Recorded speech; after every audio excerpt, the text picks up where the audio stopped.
Hello and welcome to Wuxi, which is located at the centre of the Yangtze River Delta with Shanghai to its the east. It is famous as being the origin of Wu culture, and this is the 10th anniversary edition of the Tour of Taihu Lake, a race that goes from strength to strength. Let's now take a look at what the peloton will be confronted with across this year's edition of the race.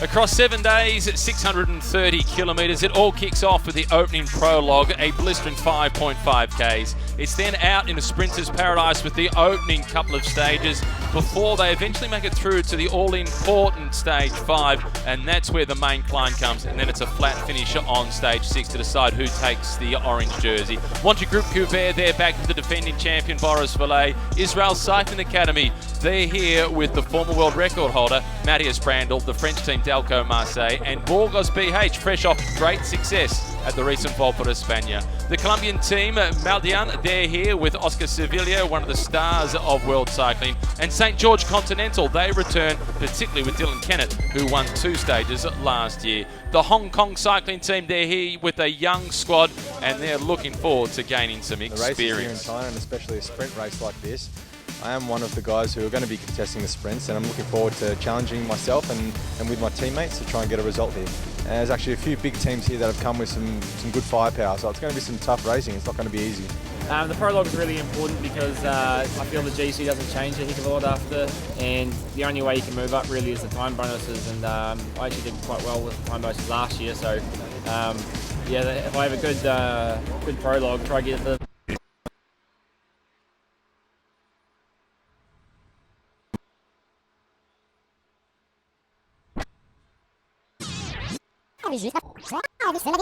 Then we're gonna see the strategy for the next days. And here's how it was won last year by Boris Valle. In 2018, it kicked off with the opening prologue, and Dylan Kennett made the perfect start by winning that opening test against the clock with a time of 6 minutes and 9 seconds to get the first leader's jersey. It was then to the opening circuit around Wuxi, and it was the Colombian sprinting powerhouse, Juan Sebastian Milano, who took the victory. Stage 2, a nasty crasher early as Alzate went down heavily, and it was onto the climb. Ben Hill tried to steal a march, but it was the Colombian Milano who made it 2 from 2. Stage 3, and the rider that's had the most success in the history of this race, Marechko, opened up his accounts. The Italian sprinter was a disappointing prologue, out of contention for overall standings, but he got himself a victory. Tom Hubbard crashed early for St. George Continental, but that didn't slow down their fast finisher, Dylan Kennett, making it his second victory for the year. As the bell sounded, the riders fell once again. The battle for positions at the front, but there was no getting the better of Marechko. He collected his second. Again, it was a sprint amongst the Colombians. This time Milano was second as his teammate Jordan Parra collected the victory. That was on the penultimate stage with 1 to go. Boris Valle was aiming to hold on. Marechko won the stage. Valle won overall.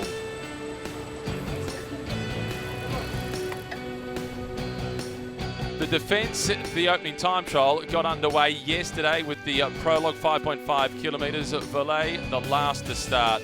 Incredibly quick course. Let's grabs.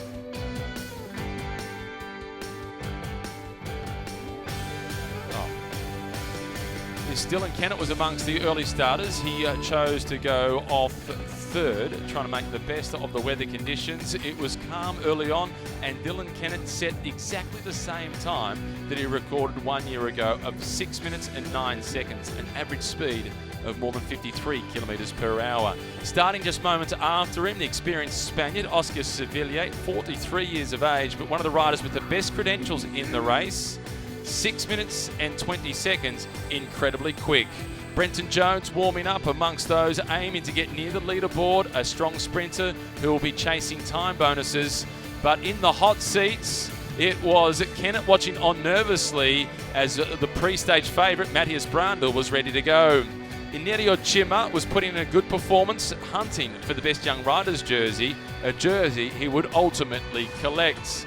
But the Austrian champion at the midway point was on target to get the better of Kennett's. The Kiwi watched, the Austrian sped across the finish line 2 seconds to the better of Kennett, taking the stage with a time of 6 minutes and 7 seconds. The defending champion, Boris Valle, the last to start, he crossed the finish line in 5th position, 13 seconds off the pace, just 1 second further behind than what he was a year ago. Let's now hear from the stage winner. Yeah, I came here with the goal, especially to win the prologue. I'm always good in this short prologues. I knew it will be hard because second guy from New Zealand is a really good track rider. So yeah, I don't have to break in no corner, so it was just 6 minutes full gas from the start. Brandl getting the win 2 seconds ahead of Kennett. It was then Kennett's teammate Vink in 3rd position at 8 seconds behind. Sevilla was 4th. Valle, the defending champion, off to a good start, rounding out the top 5 at just 13 seconds behind. So with the time bonuses, he is well and truly within contention of making it back-to-back victories. And last year, he showed that a stage victory is not necessary to be able to win this race overall. The festivities at the Wuji circuit before the race getting underway. There's been lots of local dances as the riders make their way through to the sign-on area to show some of the culture here in the region. There's been those from a wide variety of age groups as well, and they've enjoyed their chance to be able to show the international visitors from right across the globe much of what has made this one of the great tourist destinations here in China.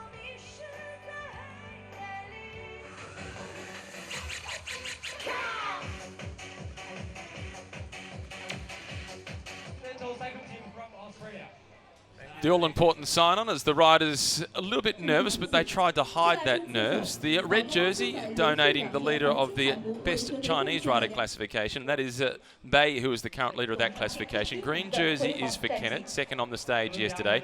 The Colombians with plenty of cards to play, particularly as they head towards stage 5. Chima with his brother signing on as well. And for the Burgos BH team, they'll be hoping for the climbs to come. Bellucci, number 12, the last of the riders to sign on from Androni, a very fast finisher, a contender for the stage today. So too Jones from the Delco Marseille team. And the race leader, that is Brandl. The defending champion is Boris Valle. Let's hear from some of the favourites. From Belgium, Boris Valle. 今天的目标主要是能保住这件红衫，还有那个我们 My aim is to maintain the lead as 能 the 争取 best 赛道冠军 Chinese rider 的机 throughout 会。 today's stage and Well, all the way through to firstly, the get to finish. the stage upright, and then we'll see how we go in the sprints. Yeah, if there's no breakaway before the intermediate, we'll have a crack at that, and obviously stage win would be nice. So yeah, we'll just see how the race pans out, but it'd be good if we could get away with doing work, doing no work this stage too. Let the leaders jersey do all the work. So yeah, no, it should be a good stage. The objective in the competition, I think, take the jersey yesterday and arrive in the last stage with this jersey. The last year, I take it at home this, and I think this year. Yeah, I'm feeling pretty good, and of course the goal is to keep the jersey. It will be hard as there are a lot of bonus seconds up on the road. Maybe not the best sprinter, but we try our best, and our goal is to be in the end again in the jersey. And here's what confronts Matthias Brandl today. It is 88 kilometres around the circuit, the Wuxi Binhu circuit, and it's those intermediate sprints that are all important. The first one comes after 41.2 kilometres having been covered, the second one after 66 kilometres, and the stage itself 88.8 kilometres in total. Time bonuses at the intermediate sprints, time bonuses as well at the finish line, and it is an incredibly fast course because there's no real climbs to note. You can see the maximum altitude on today's stage is just on 35 metres, and there's barely a breath of wind.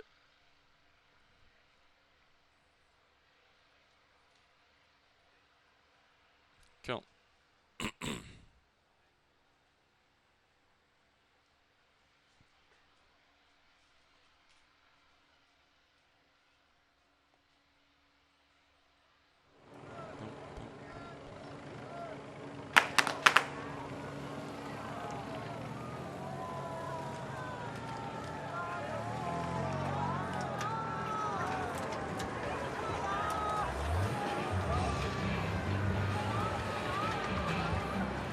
女士们、先生们，南京银行2019第10届环太湖国际公路自行车赛双系斯柯达无锡名湖绕圈赛的比赛已经开始了。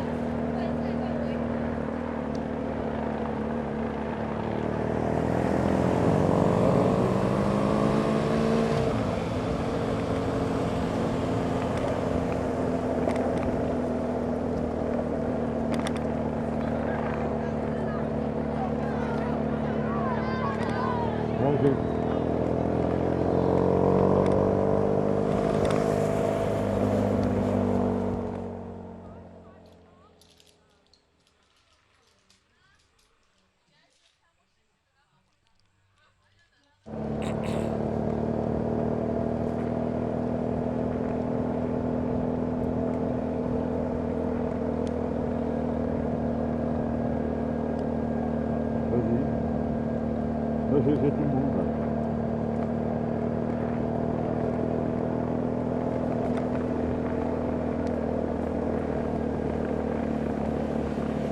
Parce que la route est pourrie.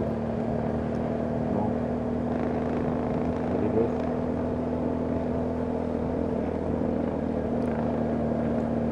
Ça part.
vedi?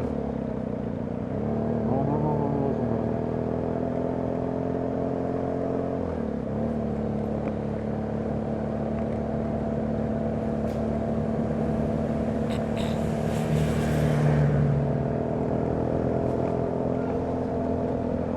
Va bene, sicuro che...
Ça arrive derrière.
welcome to Wuji, which is located at the center of Yangtze River Delta. With Shanghai to its east, it is famous as being the origin of Wu culture. And it is the 10th anniversary playing host for the Tour of Taihu Lake. Let's now take a look at what confronts the peloton for this year's race. The peloton, which is the strongest that has ever been assembled in the history of the Tour of Taihu Lake.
It's 7 days worth of racing, 630 kilometres, and it all kicks off with the important prologue. It's just 5.5 kilometres, but this opening stage can set up the race. It's then out onto the open roads with the first road stage of 88 kilometres. Stages 2, 3 and 4, big chances for the sprinters. Stage 5 is also super critical, and it closes on stage 6 at the Water Forest to find out who wins the race overall. Once a Group Goubert, they return with the defending champion, that is Boris Valet. Israel Cycling Academy, they have the former world record holder, Matthias Brandl. And Delco Marseille, they're here with the big sprinter, Brenton Jones. The Colombian team, Medellin, they're here with Oscar Sevilla. St. George Continental, they return with Dylan Kennett, who won 2 stages last year. The Hong Kong team are also here. Before the race got underway, we caught up with some of the pre-race favourites. The races here in China, and especially a sprint race like this, I am one of the guys who are going to be contesting the sprints, and I'm looking forward to challenging myself and with my teammates to try and get a result here. And there's actually a few big teams here that have come with some good firepower, so it's going to be some tough racing. It's not going to be easy. The prologue is really important because I feel the GC doesn't change a heck of a lot after, and the only way you can move up really is the time bonuses, and I actually did quite well with the time bonuses last year, so yeah, if I have a good prologue, try to get a bit of a buffer and go try to pick off some of those time bonuses. Last year we did well in the prologue. We had 5 in the top 20. I hope to do the same again, and hopefully we can get Dylan up for a win in the prologue, and we'll just have to wait and see. Everybody's looking forward to end the season well, so we're going to try to make something nice out of here. We got some fast guys, but I think everybody brought their fast guys here. Yeah, the strategy, of course, is always to try to win the race, but it's a hard race. It's always a sprint stage. It's about the prologue and bonus seconds. So yeah, we have to see after tomorrow how is the standing, and then we have to make a tactic for the race. We have 2 Israeli guys who are also quite fast. So yeah, it will be an exciting race, and I'm looking forward to the next week. Last year I've been 2 times second, 2 times third, 1 time fourth. Never win a stage, but win the GC was better. But we go for the same goal. We try to make a good prologue. Then we're gonna see the strategy for the next days. Well, let's now take a look back at 2018 and see how Boris Valet got the job done and won the race without winning an individual stage. It kicked off with the prologue, which was won by Dylan Kennett, so he rode the first stage with the leader's jersey on. It was the Colombian fast man, though, Juan Sebastian Malanjo, who collected the victory on that opening stage. Stage 2 was then the most challenging stage. Alzate crashed heavily early. It was then on to the major climb of the race. Ben Hill attacked late. Then it was back-to-back victories for Juan Sebastian Milano, making it 2 in a row for the Colombian.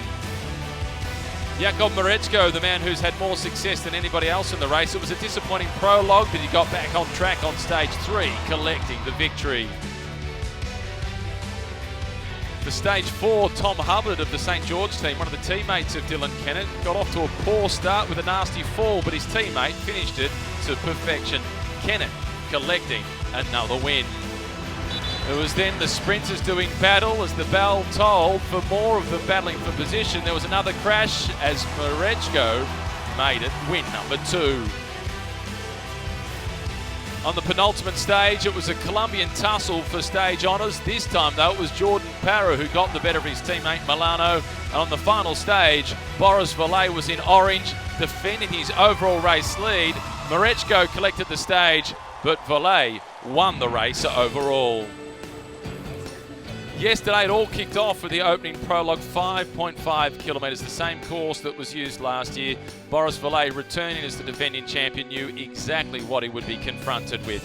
Perfect road surface, barely any altitude gain at all. A fast course requiring an average speed of more than 50 kilometres per hour to be anywhere near the top of the leaderboard.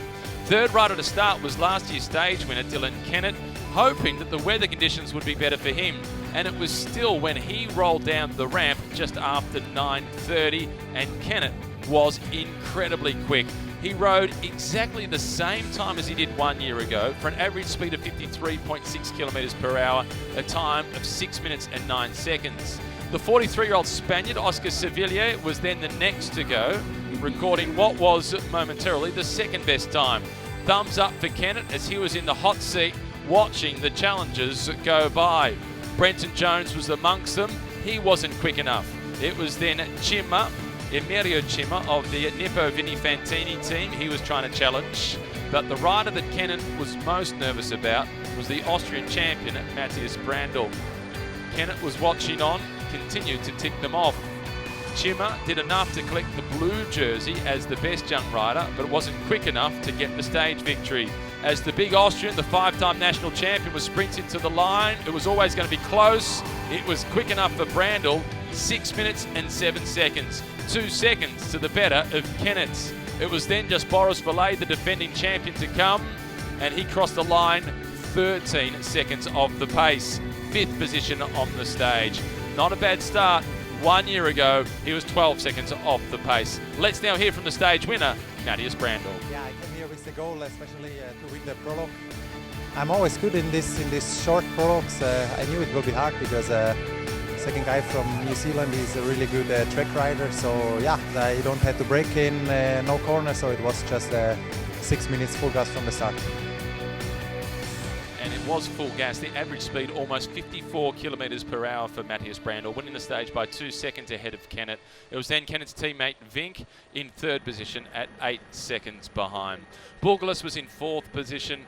It was an impressive performance. In fact, it was Sevilla, I should say, in 4th position. Valle was in 5th place.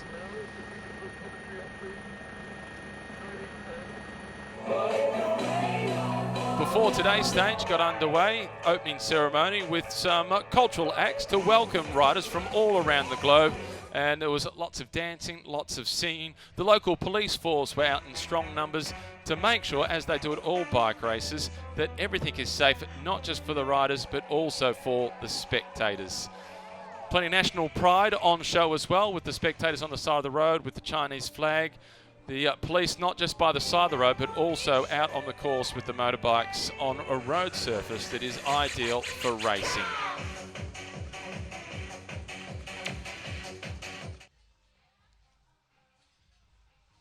The The local dignitaries also getting their moment as the sign-on got underway. It was a chance to meet some of the stars of the race. Borglos, one of the contenders, and in the red jersey, Bei, the leading Chinese rider, certainly a man to watch. Kennett in the green jersey after having finished second on yesterday's stage. The Colombian team in blue, they've got cards to play, particularly on stage 5. Chima, number 61, his brother, number 62, a stage winner this year at the Giro d'Italia. The Burgos BH team, they won a stage this year at the Volta a España. The Androni team with 2 cards to play in the sprint finishes, particularly Palucchi, number 12. He is a fast sprinter. So too is number 35, Brenton Jones, signing on. The race leader, Matthias Brandl, strong time trialist, but how can he sprint? We'll find out later on this afternoon. Number 3, Boris Valle. He is the defending champion, and he is out to try and hold that title. My aim is to maintain the lead as the best Chinese rider, not just today, but for the whole race. Well, firstly, get to the stage upright, and then we'll see how we go in the sprints. If there's no breakaway before the intermediate, we'll have a crack at that, and obviously stage win would be nice. So we'll just see how the race pans out, but it'd be good if we could get away with doing work, doing no work this stage too. Let the leaders jersey do all the work. So it should be a good stage. The objective in the competition, I think. Take the jersey yesterday and arrive in the last stage with this jersey. The last year I take it at home and I think this year. Yeah, I'm feeling pretty good, and of course the goal is to keep the jersey. It will be hard as there are a lot of bonus seconds up on the road. Maybe not the best sprinter, but we try our best. And our goal is to be, in the end, again in the jersey. Here's the course. It's 88.8 kilometres for stage 1. It's the Wuji Binhu circuit. There is barely any climb of note. In fact, the course graphic, you can see the maximum altitude on the stage is just 35 metres above sea level. Importantly, it's those 2 intermediate sprints. The first one coming after 41.2 kilometres, the second one 66 kilometres into the stage, and then at the stage finish itself, the time bonuses. 3 seconds for the intermediate sprints to win, 10 seconds to win the stage. That can be the difference as to who wins the race overall. At the stage start, the orange jersey for the race leader with Matthias Brandl. The gun firing to get them underway. The stage started just a few moments ago, and it was an aggressive start. Didn't take very long at all for the first attacks to go. In fact, as soon as the race got started, the first attack went off the fronts. Unlike a lot of races where there's a neutral start, they roll out for a few kilometres and then the flag comes in. This was a stage where as soon as they rolled out from the start, the racing was on. Tom Hubbard, the rider in the pink colour, sitting at the front for the St George team, followed by the green jersey of Dylan Kennett. Quite flying in the face of what Dylan Kennett said in that interview just a moment ago, where Dylan Kennett said that they would be riding in a position to look to see the Israel Cycling Academy team do most of the pacemaking and not do much of the work themselves. Well, right at the very beginning, it's the St George team at the front doing a fair bit of the pacemaking. The Kunbayos Sport Continental Cycling Team, the first team to launch an attack to try and get themselves off the front. That is a team entirely made up of Chinese riders, all eligible for the Best Young Rider classification. None of the riders on that team having won a race yet in their career. So good to see them make such an aggressive start to the race and let everybody know that they're not intimidated by some of the bigger names nor the bigger teams in this race, and they are going to have an impact on the final outcome at this year's Tour of Taihu. And the good news for them, in some respects, as this attack has caught the attention of many of the big teams in the race. The Burgos BH team in the purple-orange colours, quick to try and respond and go across to that move. And then the Colombian under-23 champion there sitting in second position in the blue colours. This is Harold Tejada. He's the current Colombian under-23 road and time trial champion. And next year he makes a big step up. He joins one of the biggest teams in the world. Next year he'll be riding for the Astana squad. It's a 2-year contract for him across at the Astana team. And he'll be joining his compatriot Miguel Angel Lopez who is affectionately known as Superman. Superman Lopez, who has been a podium finisher in both the Volta a España and the Giro d'Italia. Number 1, this is Thomas Degan from the Wanty Group Goubert team. He's a teammate of Boris Valet, who is the defending champion. Valet wears number 3 this year. The red and white colours that you see at the front of the right-hand side of the screen, that is Matteo Paolucci.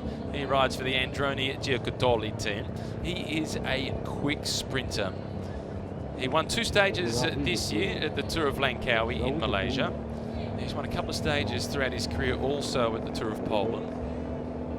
He would desperately love to win a stage at his native Giro d'Italia. He's been a 2nd place finisher on a stage there way back in 2015. And that was behind the great German sprinter, the gorilla Andre Greipel. There's no shame in finishing 2nd to Greipel. Pale blue colours at the front. This is Remy Rocher from the Delco Marseille team. This is the team of Brenton Jones, who is a big chance to win the stage today, Brenton Jones. He's had a fair bit of success, Brenton Jones, in the 2nd tier races. The races throughout Asia and also just the next step down in Europe. 28 years of age, Brenton Jones. He has proven himself to be capable of taking that next step. Just needs that opportunity.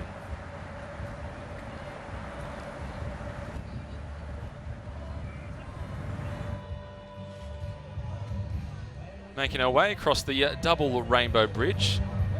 The first part of this bridge was built in 1934. When it was built, it was actually the longest bridge across the Yangtze Delta River. And the second one was built in 1994, and it was built by the same family, the Wrong family, just 2 different generations of that family, quite obviously, given the age span between when those 2 parts of the bridge were built. But it is quite a story, isn't it, between the bridge being built, one part in 1934, the other one in 1994. They now make their way into the Yangtze Zoo Park. This is a stunning park. This is the first gate that they make their way through. The park is also known as Turtle Head Island. It's particularly popular in September for fishing, as it is here where they have the seafood harvest season, and throughout this period they have plenty of performances that are held in the park. They have old ancient sailboats and they tell the stories of fishermen.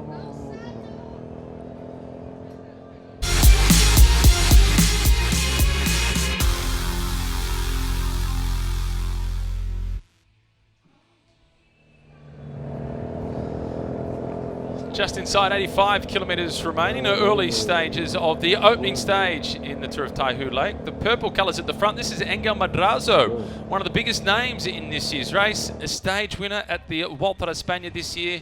He managed to win stage 4, and it was a story of resilience. He was in a breakaway group of 3, and there is no question he was the weakest rider in that breakaway group of 3. He was dropped not once, not twice, not even 3 times. He was dropped by the breakaway 4 times. Somehow he fought his way back on each occasion and managed to win the stage. In the breakaway with him on that occasion was his teammate Jetzer Bol, who ended up finishing in 2nd position. And Jetzer Bol is in this race as well. The course today will suit Jetzer Bol a little bit more than what it will Angel Madrazo. The Dutchman a little bit better suited to today's terrain. This is Wang at the back of the peloton, number 155, a young Chinese rider, just 19 years of age. Baptism of fire for him this season, just having stepped up from the junior ranks. This is tough racing.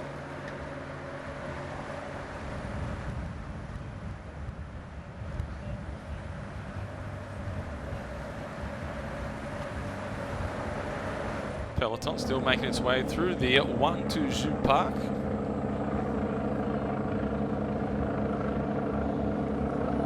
Famous throughout March and April for its cherry blossom trees.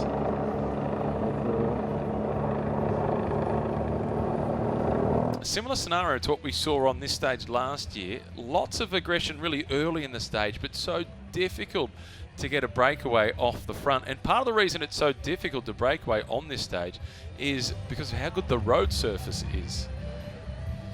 Perfect road surface makes it incredibly quick, and perfect weather conditions as well also make it difficult to break away. There's barely a breath of wind.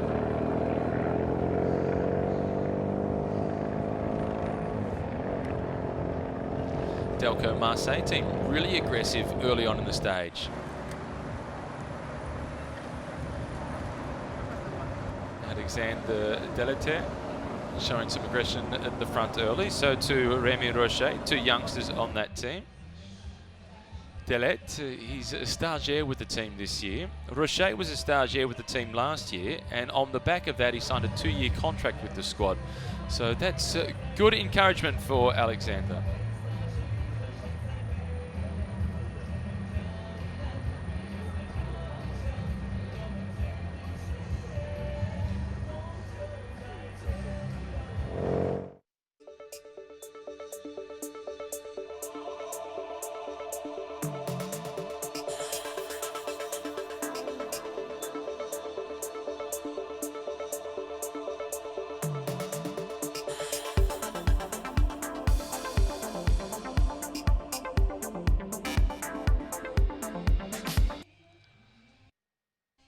Stage 1 of the Tour of Taihu Lake, the leader's jersey that sits on the shoulders of the Austrian time trial specialist Matthias Brandl. They are not yet at the first of the intermediate sprints, but they're not too far away, and they will be all important in this year's race with the time bonuses up for grabs. Just dangling off the front of the peloton now, one rider trying to break away, but life is difficult off the front on your own, and no doubt anybody breaking away will be looking to try and get some company. This is the Terengganu team from Malaysia. It's a team predominantly made up of Malaysian riders. They do have Yusuf Regugu from Algeria, who has been a winner of Malaysia's biggest bike race, the Tour of Langkawi. But importantly, Regugu previously rode for the Dimension Data team. Twice he's ridden the Volta de España, and he's the Mr. Experience on that team to try and support the young Malaysian riders on that squad, share his experience with them, and help them make the step up to the next level.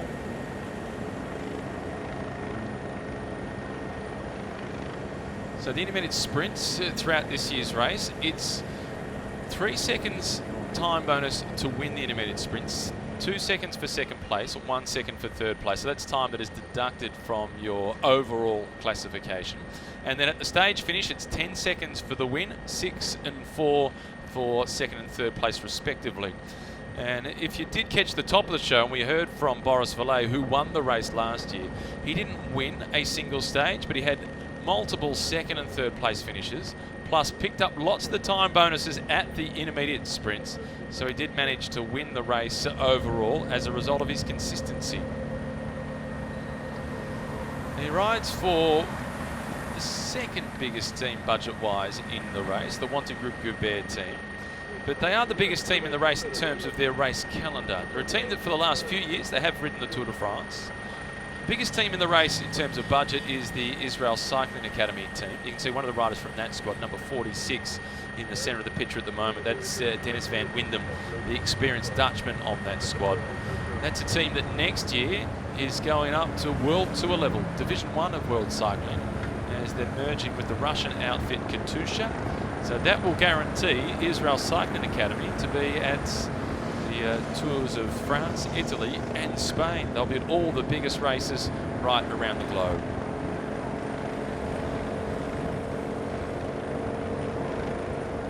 Moments calm in the peloton, but that doesn't last for too long, as once again the Kunbeo team goes on the attack in the light blue colours. This is a team that's made up entirely of Chinese riders, and they were the first team to attack on today's stage. Pink colours that you can see just behind them, that's the Minsk cycling team. This is a Belarusian team. It's made up predominantly of Belarusian riders. They do have a couple of experienced Russian riders on the team, including Eduard Volkranov, who's 36 years of age. He's the oldest rider on the team, a former Russian national road champion. He won that title back in 2012.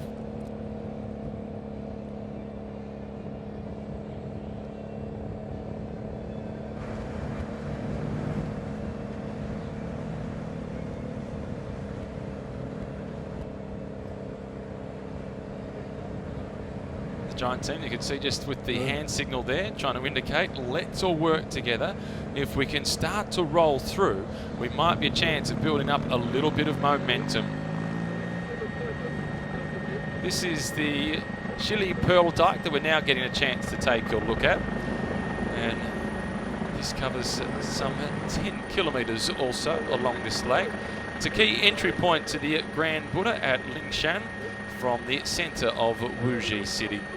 And as is with a lot of the case of Wuxi itself, based by the water, it's a really peaceful setting, and a little walk out along that boardwalk is a nice romantic spot for tourists to be able to go and visit.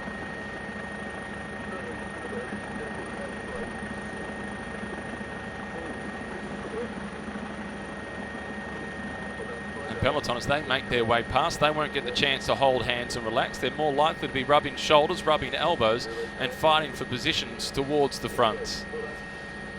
Delco Marseille, once again, finding themselves trying to get off the front. They've got a clear strategy here. As a team with one of the big sprinters, in fact, they've got two good sprinters, Delco Marseille. They have the Australian sprinter Brenton Jones and the Italian Iluli Filosi. They're keeping those two guys sitting back in the peloton, not doing too much at the moment, but continuing to put their two young Frenchmen into the breakaways to let other teams do the chasing, wear themselves out, and then they'll look for their two sprinters once they come down to the back end of the stage.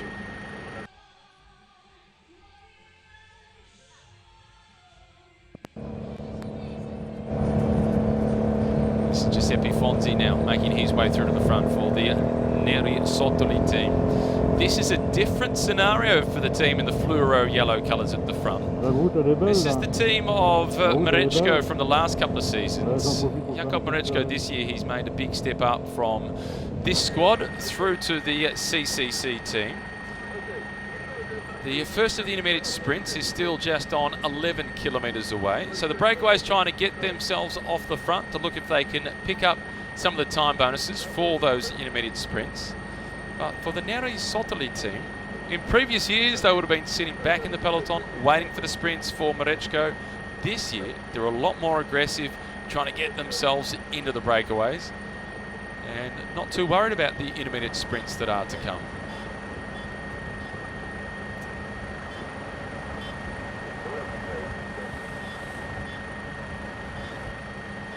Vini Fantini, that team is also up towards the front. You can see the pink colours just drifting back on the right hand side of the road. They'll be looking for the blue jersey of Emerio Cima. He's the leader of the Best Young Rider classification, a title that he took out in 2018 as well. He's also got his brother on the team, Damiano Cima.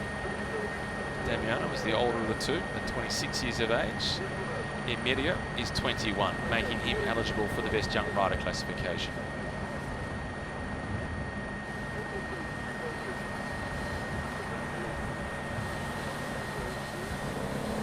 This is a slightly more significant breakaway.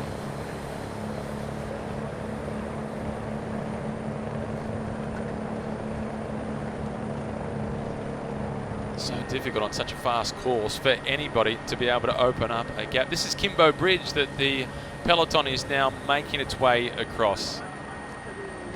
Just off to the side of this is really popular for fishing and lots of family activities. You can see some of the boats here on the river making the most of this beautiful setting.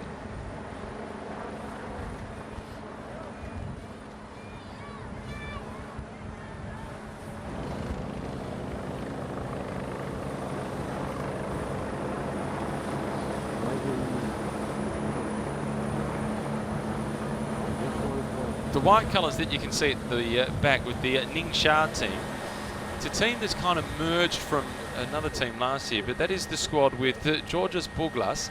He's the former Greek national champion who's got really good form coming into this race.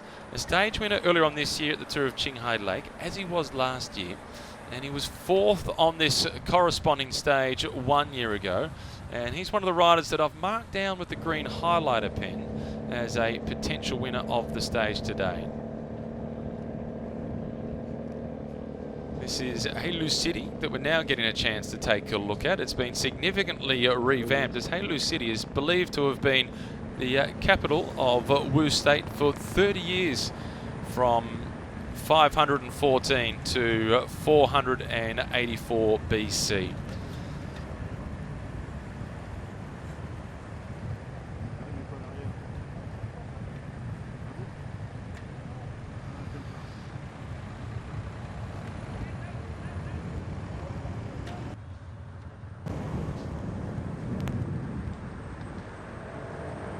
Just as it looked as if this breakaway was starting to get itself well organised, the peloton is breathing down its neck, and that causes some disruption out in front.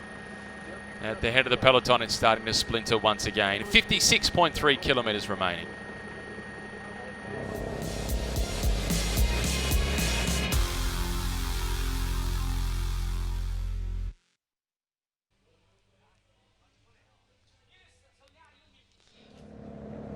More riders bridging across, and the good news for this breakaway is the rider with the white helmet on in the blue colours is from the strong Colombian team, Medellin, and that is one of the squads with the best lineup in this year's race, certainly on paper at least. Big figure that you see in the white colours off to the right hand side, that is Alexei Shnerko, big Belarusian, strong sprinter. 4th recently in the stage of the Tour of China 1.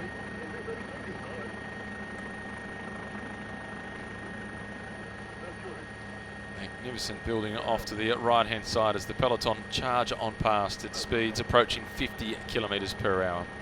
In fact, the individual time trial, the prologue yesterday, was so quick that the rider finishing in 32nd position on the stage, which incidentally happened to be Declan Irvine from the Novo Nordisk team, had an average speed of exactly 50 k's per hour.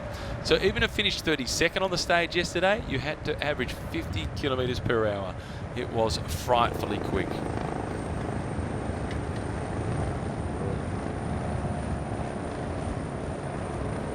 This is Vilmar Roldan now trying to go off the front.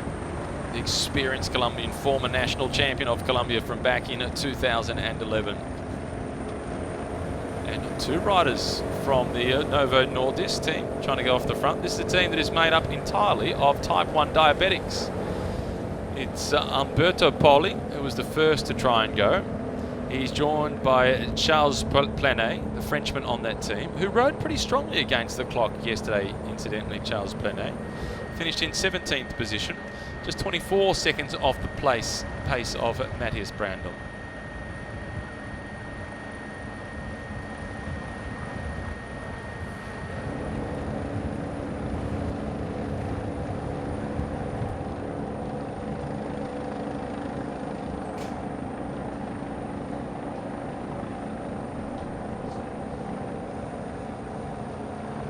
So far, St. George, they have actually delivered on their pre-race strategy of not doing too much of the pacemaking, of trying to control the race. We did see them at the front early with Tom Hubbard protecting the green jersey of Dylan Kennett, but ever since then they've just watched all these attacks continue to go off the front and banked on the fact that the stage is going to be so quick that it will be nearly impossible for anybody to stay away. So they're just keeping the powder dry, sitting in the peloton, waiting for the intermediate sprint, which isn't too far away.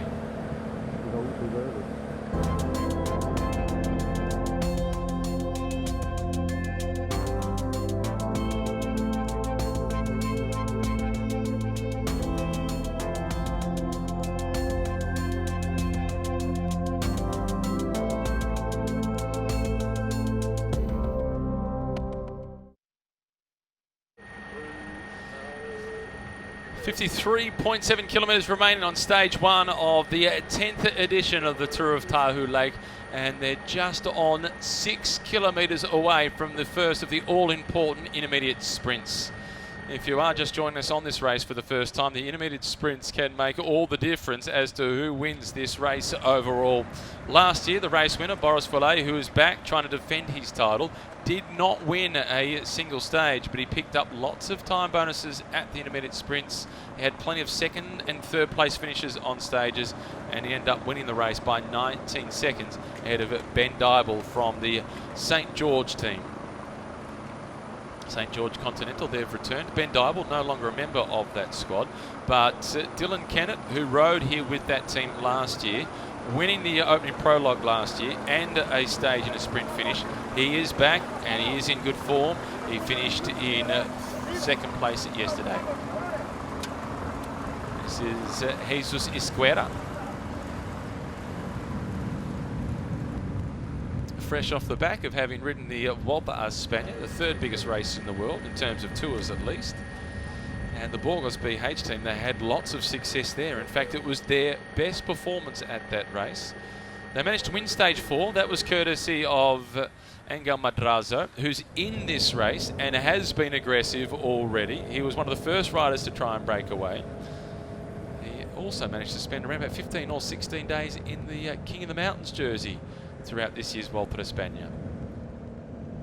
And the rider who finished second behind him on that stage, also from the Burgos BH team, Jet Zabol, is in this race with him as well.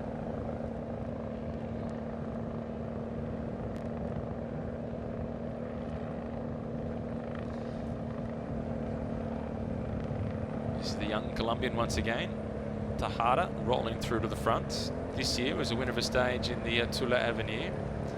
Off to the Astana squad next season. The purple colours of Burgos BH at the front. This time it's Manuel Penalver. He's the better of the sprinters on that team, so you would suspect that the strategy should be to try and keep him just sitting in the peloton and saving his energy. He would certainly be better suited to waiting for the back end of the stage.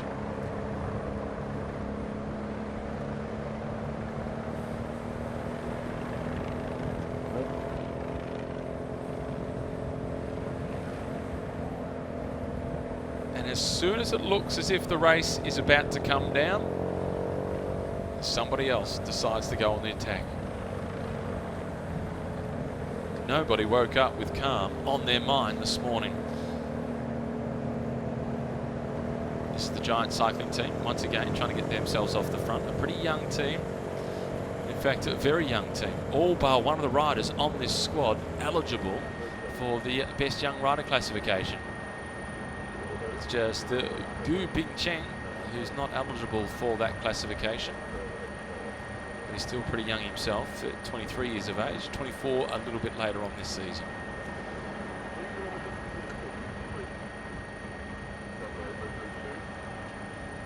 Really looking forward to seeing what the average speed is at the end of today's stage. It's one of the highlights of this race, just how fast it is. The riders with the bright yellow helmets on towards the front, that's the team of Boris Valet. The rider that you now see in the white colours, that is Buglas. He is a contender for the sprint finishes on this stage.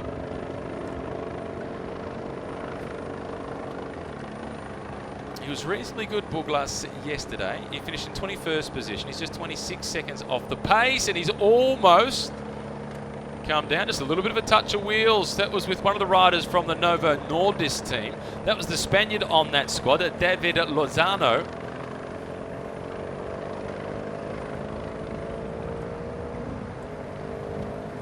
This looks like it's the former under-23 world champion now trying to go off the front. This is Fabio Duarte, who is attacking.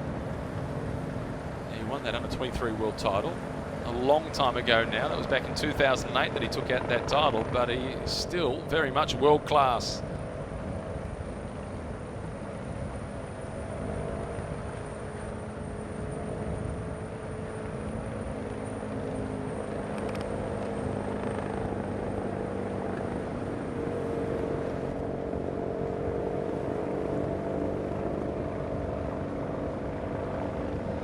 This little move, just on 2 kilometres away from the intermediate sprint, is catching the attention of the rest of the peloton. The riders that have conceded some time in the opening prologue yesterday, they will be needing desperately to try and close things down. The Me Mill team, they're the riders who are at the front doing some of the chasing.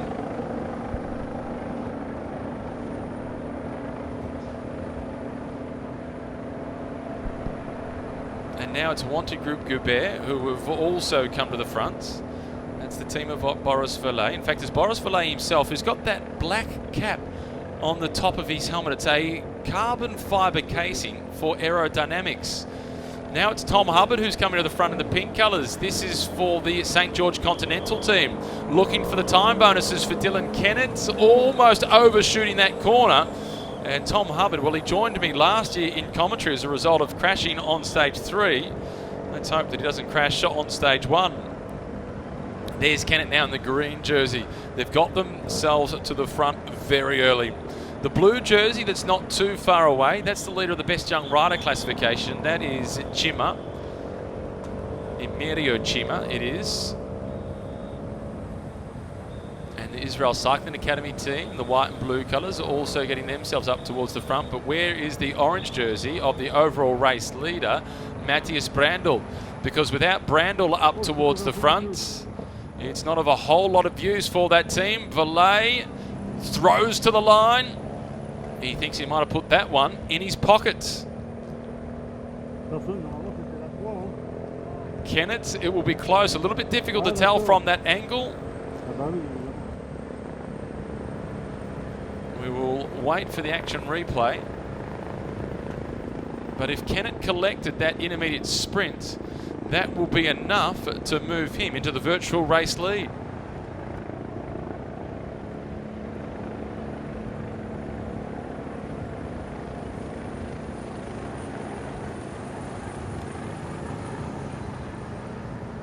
And now is the ideal opportunity to be able to go on the counter-attack.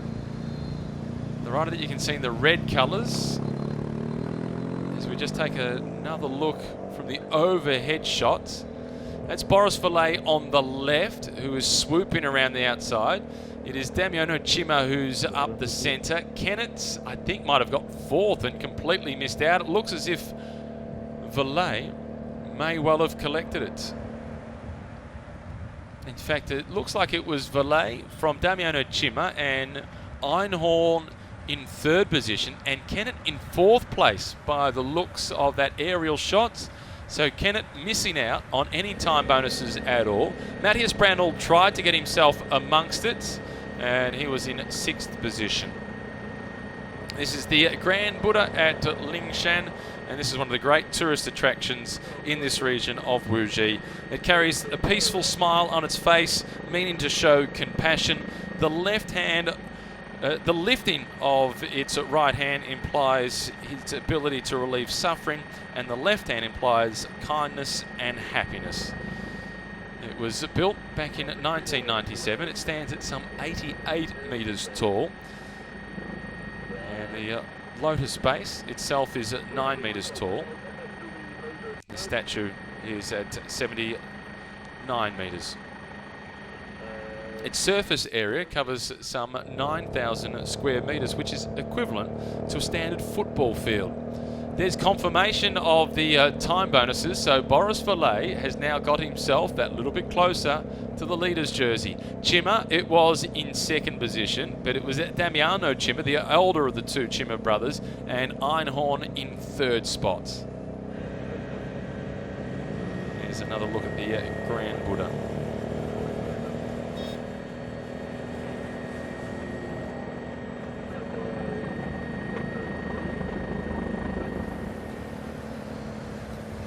Sitting at the back, this is Wesley Creeder wearing number 2 from the Wanty Group Goubert team. He'll be pretty happy with the outcome of that intermediate sprint.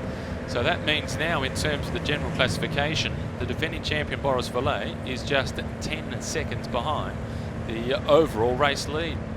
The green jersey, Kennett, he'll be disappointed with that intermediate sprint. There wasn't much between 1st and 4th in terms of distance, but there was no time bonus at all for Kennett on that occasion, despite the amount of effort that was put in by both him and his team.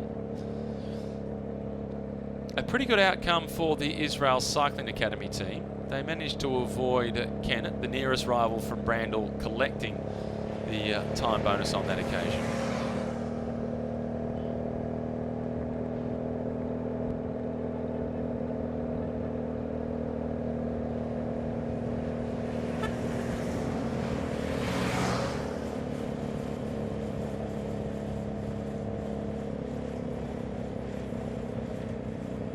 Strong breakaway group, Israel Cycling Academy and Brony, and also Nandayen in third spot. Three of the stronger teams in this year's race.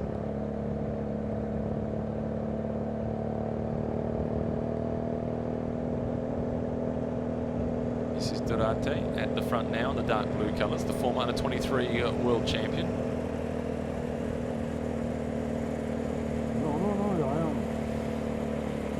Intermediate sprint still to come on this stage, and that is with 66 kilometres covered, so 22 kilometres before they get to that next intermediate sprint.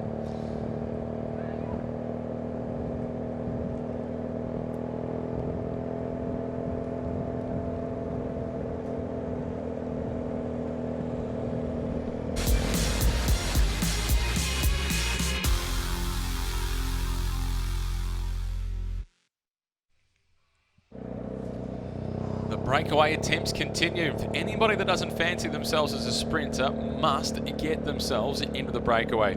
The huge figure that you can see in the red and white colours is a regular at this race. It is Voskelins, Andreas Voskelins. Big Latvian, former national road champion of Latvia back in 2014. It's the only major win in his career. Here he is now coming through to the front. He's spent most of his career racing throughout the Asian circuit, and he's been with this team now for around about 4 or 5 seasons.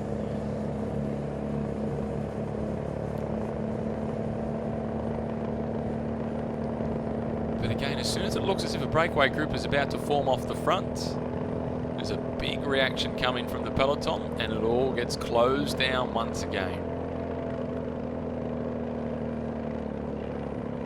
A few notables missing from that intermediate sprint in terms of not participating and thinking about the end game of trying to win the stage. Roy Efting from the Mill Pro Cycling team didn't show himself towards the front. Georges Bourglas from Ningxia, he also was absent from that intermediate sprint, wasn't anywhere to be seen.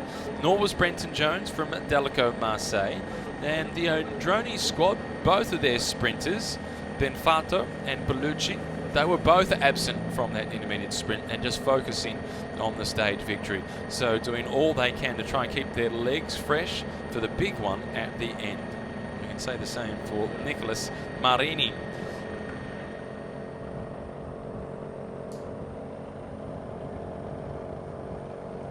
This is the Sapura team now in the blue colours with the red trim, making their way through to the front, trying to go on the attack. Another one of the predominantly Malaysian teams. In fact, they're all Malaysians on that team with the exception of one rider. They have a rider from Turkey. It's Batman Özgür from that team from Turkey, who's probably their best prospect when it comes to sprinting on a stage like this. And this is the oldest rider in the race. This is Oscar Sevilla, 43 years of age, now going on the attack. This is a rider who in 2001 finished 7th in the Tour de France, and he finished in 2nd position in the Volta a España. And a move by Oscar will catch the attention of the rest of the peloton. And Delico Marseille marking the move quickly with Remy Rocher sitting the wheel.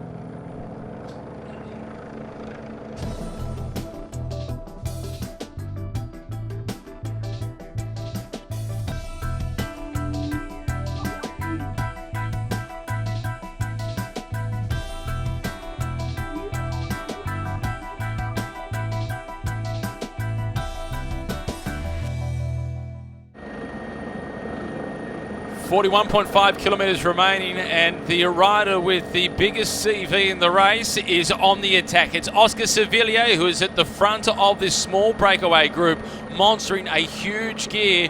Despite the fact he's 43 years of age, he is a genuine threat in this year's race. 4th on the stage yesterday, and he is trying to tear this peloton apart. And the rider that sits just behind him, that's another Spaniard. That is David Lozano, and he has full respect for Sevilla. He knows exactly what he is being confronted with, and he wants to stick with Oscar. And this is as much damage as we've seen done in the race, courtesy of Oscar Sevilla. We arrived here, the production team, at around about 7 a.m. ready for this race to get started just on 10 o'clock, or just before 10 o'clock in fact. The first team that was here, perhaps 15 or 20 minutes before any other team, was the team of Oscar Sevilla, the Colombian squad. They were the first here, and this is why, because Oscar had a plan. This is Wesley Creeder from Monte Group Goubert. He's got the job to head back to the team car to collect the bidons and any food required for the team, particularly the defending champion, Boris Vallet. If you have just joined us, Boris Vallet will be pretty happy with how the stage is going so far. Vallet won the first of the intermediate sprints, so in the virtual general classification, Boris Vallet now finds himself in 3rd position in the overall standings. In fact, 4th position in the overall standings at 10 seconds behind. He started the stage at 13 seconds behind. He's collected a 3-second time bonus with that intermediate sprint. He moves to 10 seconds behind. This is Remy Rocher now, who's attacking, a small French climber who last year came to this race on a long-term job interview for the Delco Marseille team. The squad was pretty impressed and they signed him up for 2 years. On the attack from Oscar Sevilla, it hasn't quite worked in terms of it being the breakaway to stick at the front, but it's done an enormous amount of damage to the rest of the peloton. Now the Burgos BH team going on the attack.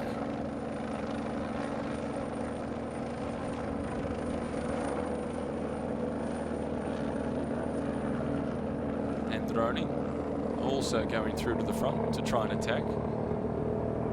This is Prefico. One of the few riders on this Italian team that you would classify as a climber as opposed to a sprinter.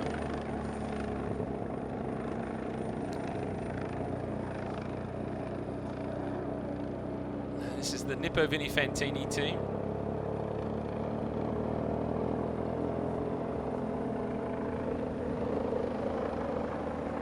They've got 4 Japanese riders on this team, 2 Italians. The Italians are both brothers. And it is a mix of a Japanese-Italian team, and they get to ride all the big races in Asia and some of the biggest races in Italy. And they currently have themselves wearing the leader's jersey of the best young rider, courtesy of Emilio Cima, a title that he won last year. Kevin Van Milsen, number 4, sitting down towards the back of the peloton. He'll be needed somewhere near the front of the peloton in the not too distant future. The next to the intermediate sprints is just on 15 kilometres away.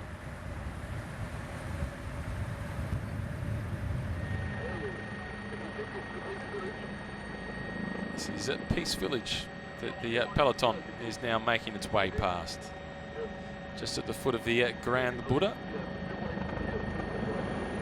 Plenty of fruit trees as well. Chance to come and pick the fruit. Enjoy the spot with your family with an outing of picking the fruit, and then you've got it all to take home with you. But there's no peace in the peloton at this sort of speed. The pace is on.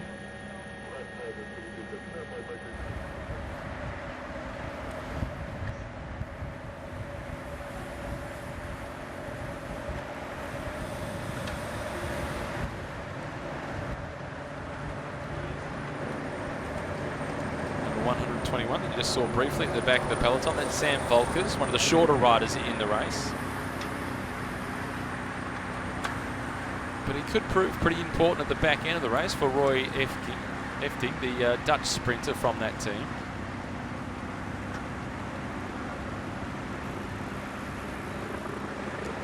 Number 12, this is Walter Vargas.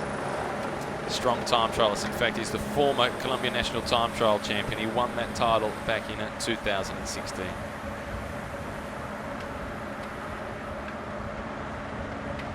A little bit of calm has returned over the peloton, as they're on a portion of the course that is ever so slightly downhill.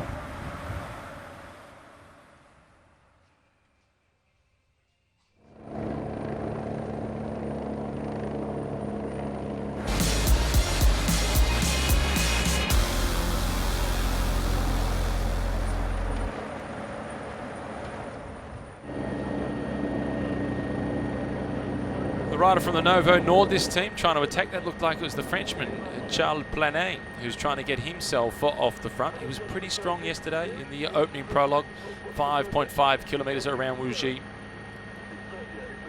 And this stage of 88.8 kilometres is going quickly.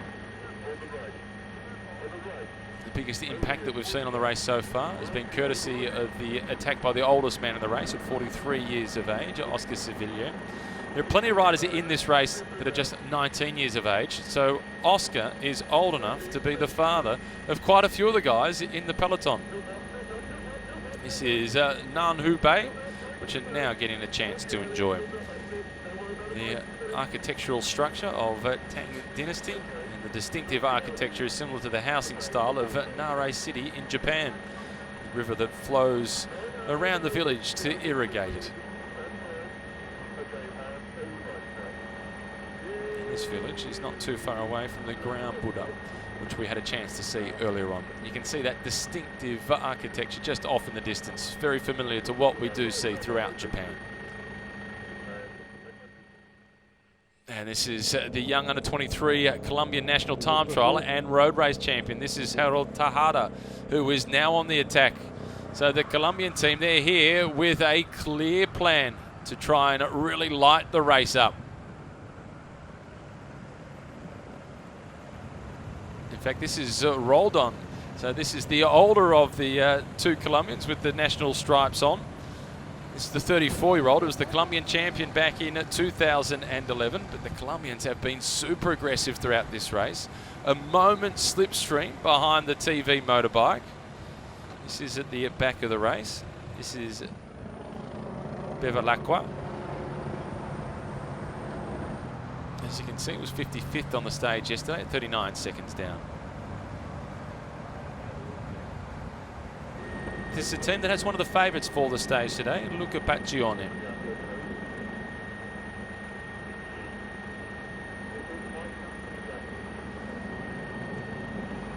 Well, Roldan will like the fact that he's been able to break away, but he won't like that he's broken away by himself. He'd much rather have a little bit of company. Slightly sticky bit. A little bit of an arm sling off the car. And there's no endless supply of water bottles in a race like this one, so he's actually handing the empty bottles back into the car, which is good environmentally as well.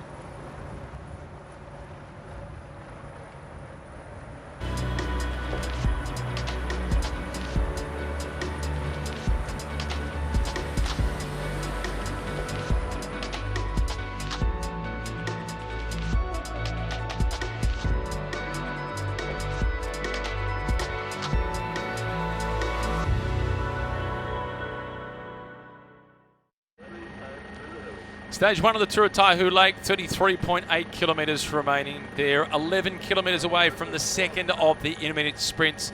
The orange leader's jersey that sits on the shoulders of the former world hour record holder, the big Austrian time trial specialist, Matthias Brandl. At the first intermediate sprint, the riders from the team that are at the front of the peloton now from Wanty Group Goubert were delighted with their team leader, Boris Vallet, who has a slightly different helmet on to the rest of his teammates. Vallet has the black helmet on. It's got extra aerodynamics. You can see that it is a hard case shell for the aerodynamics, makes it a little hotter, but it makes it a little quicker. He won the intermediate sprint. He's now 10 seconds away from the overall race lead. This is a mechanical problem on the side of the road for Liu. He's a former stage winner at the Tour of Korea. In fact, in 2017, Liu spent some time with the Mitchelton Scott Continental team, the development squad for the Mitchelton Scott team that we see at the Tour de France, Tour of Italy and Tour of Spain. And he's now 30 years of age, one of the most experienced riders on the Chinese circuit. He's certainly the most experienced rider on this team. And that change of bike, a little slow, and at the pace that this race is going at, it will make it almost impossible for him to rejoin the peloton. The good news is it's a fairly generous time delay today, so he should be able to make it inside the time cutoff. Hopefully, there's a bit of a convoy for him to be able to get a little bit of a slipstream, and he'll be able to start tomorrow's stage and see what sort of support that he can offer for the rest of his teammates. This is Roldan, who is off the front on his own. 34-year-old Colombian. He was the national champion back in 2011. His last victory came in Spain, incidentally. That's when he won a stage in the Volta Asturias. Beautiful region of Spain, up in the north of the country. It's a little bit chilly, a little bit wet in Asturias, but it is stunning, and they have fabulous food. He's out to an advantage now of 16 seconds. This is the biggest lead that we've seen anybody able to build up. But the Wanty Group Goubert team, they're not concerned about just one rider being off the front on his own. They figure with the superior numbers back in the peloton, we can take care of this.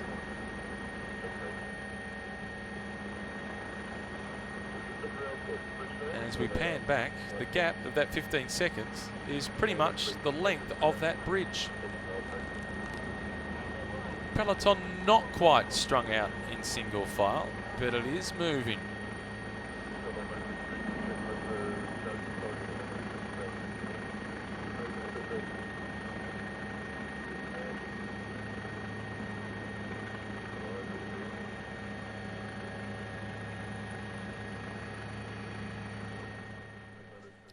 This is now Thomas Hubbard, who's on the front for the St. George Continental Pro Cycling team. They were disappointed with the first intermediate sprint. Kennett, who wears the green jersey after finishing second on the stage yesterday, he finished in 4th position in that intermediate sprint, which was good, but not good enough to get any time bonuses. There was hardly any gap between 1st and 4th, but no time bonuses at all for Kennett, so he still finds himself 2 seconds away from the leader's jersey. The good news for Kennett is, though, if he wins the next intermediate sprint, that moves him into the virtual race lead. But on the stage finish, there is a 10-second time bonus to win, 6 seconds for second place, and 4 seconds for third place. Roldan still on his own. Roldan riding all by himself out in front, and that is very much to the liking of the Wanty Group Goubert team. The only team in this year's race which rode the Tour de France this year.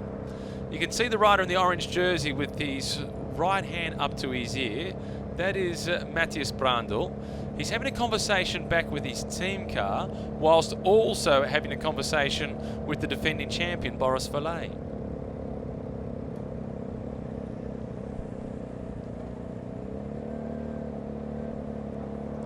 I'd imagine that at this point, Boris Vallet is probably saying, hang on, you're the race leader.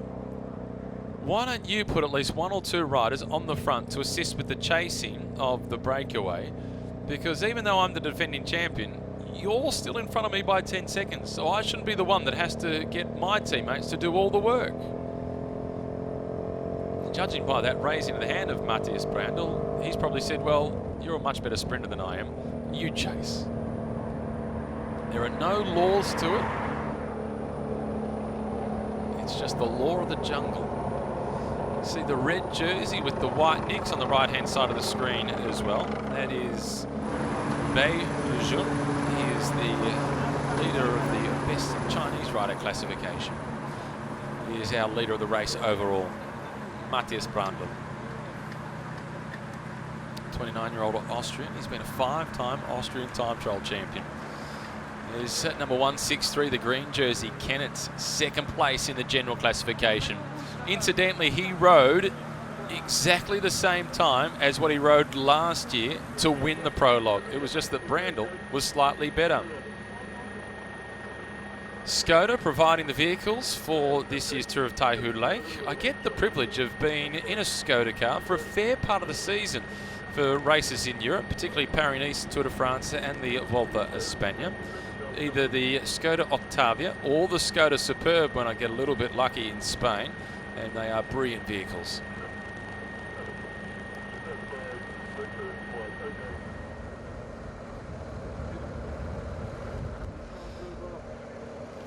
And Roldan continues to build up his advantage.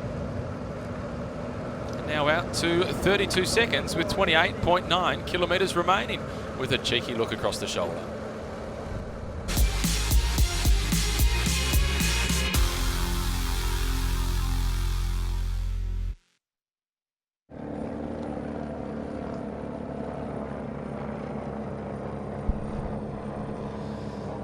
The pink colours at the front for the St George Continental team. They are desperate to try and take the intermediate sprint bonuses.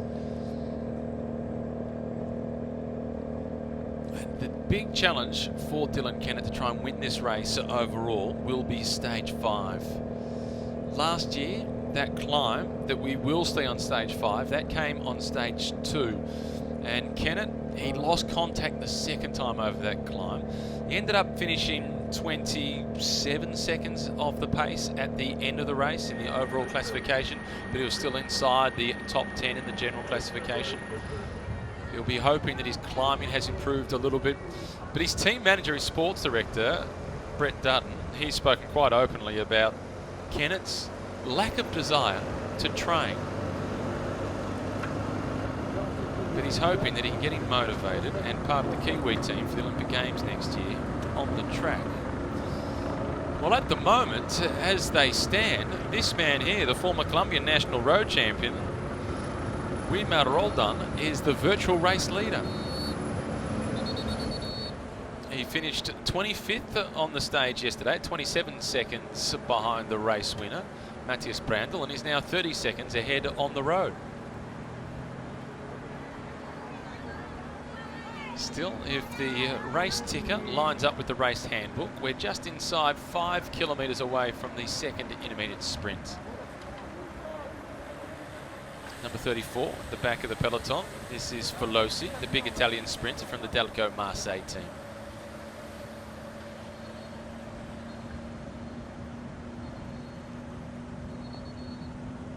Throughout this race, we get to see lots of stunning statues, and this is one such example.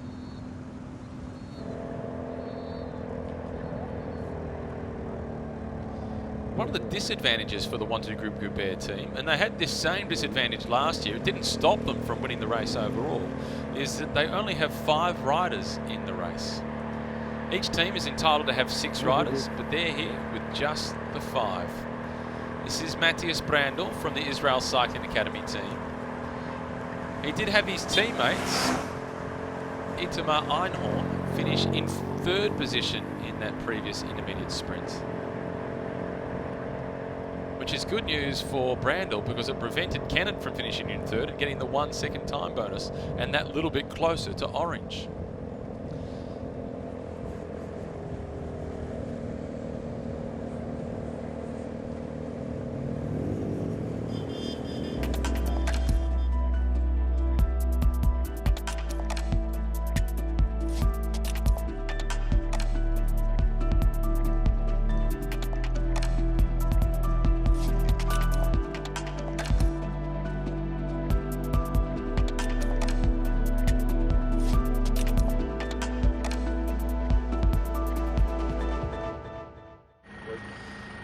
One sole leader with 26.2 kilometres remaining, and it's Roldan of Colombia who holds on to a 32-second advantage, which puts him into the virtual race lead, having finished yesterday's stage in 25th position at 27 seconds off the pace. But the odds are firmly stacked against him. The Colombian team, as we see their former national champion, they came here with a clear plan of attack, and that was to be aggressive. They were the team that were the first to arrive. They got here around about 15 or 20 minutes before any other team. They were warming up for more than an hour on a race of 88 kilometres, and they've been on the charge since the gun went to get the race started.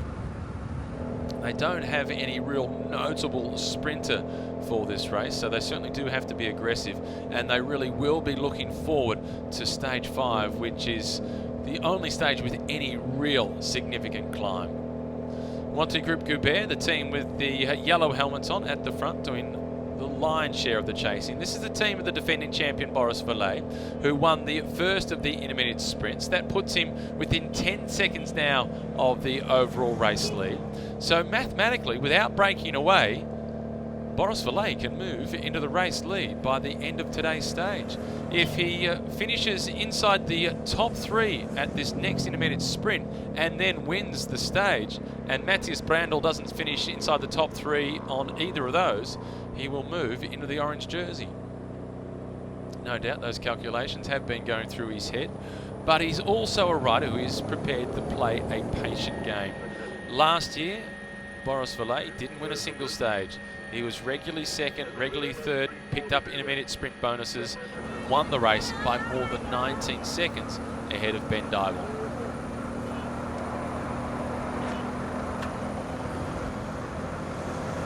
I must confess, I didn't anticipate that we'd see an individual breakaway go out to the tune of 30 plus seconds.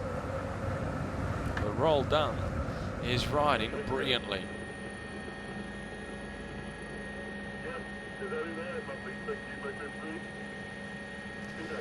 Today's stage, it's the Wuji Binhu circuit, 88.8 kilometres. 2 intermediate sprints along the way. One of the great things about the Tour of Taihu Lake is the short stages, and we've seen throughout the Tour de France of the past few years, the short stages have been the most entertaining stages.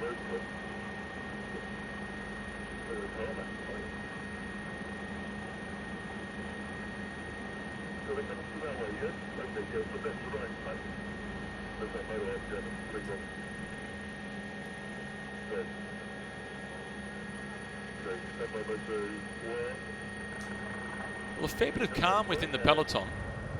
With that gap at 36 seconds and only a couple of kilometres away from the second intermediate sprint, it looks as if the peloton will be sprinting for second place at that time bonus.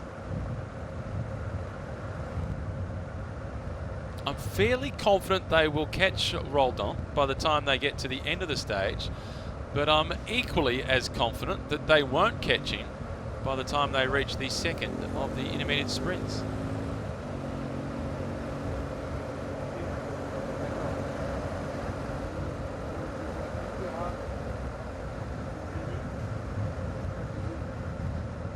He is riding incredibly strongly, and it's so difficult on these wide open roads. The good news is the road surface is perfect. He goes through the intermediate sprints, well clear of the peloton. They're now 30 seconds behind. They start to wind up the sprint. This is the Novo Nord, this team now at the front. They're trying to get involved. This is for Charles Plenet, the Frenchman. The pink colours now at the head of the peloton. That is for the green jersey of Kennett. Kennett opens up the sprint early. Boris Valle with his teammates, they're trying to get in amongst it. Kennett in green collects second. So that moves Kennett into equal first place in the general classification. He is locked together with Matthias Brandl.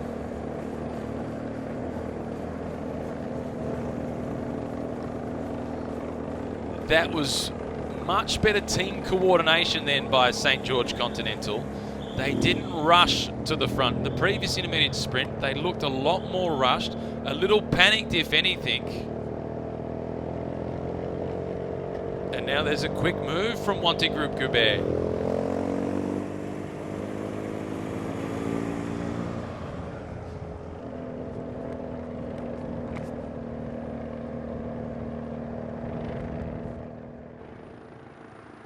But that intermediate sprint, Kennett comfortably, winning the bunch sprint finish. That's for second place, so that gives him a 2-second time bonus.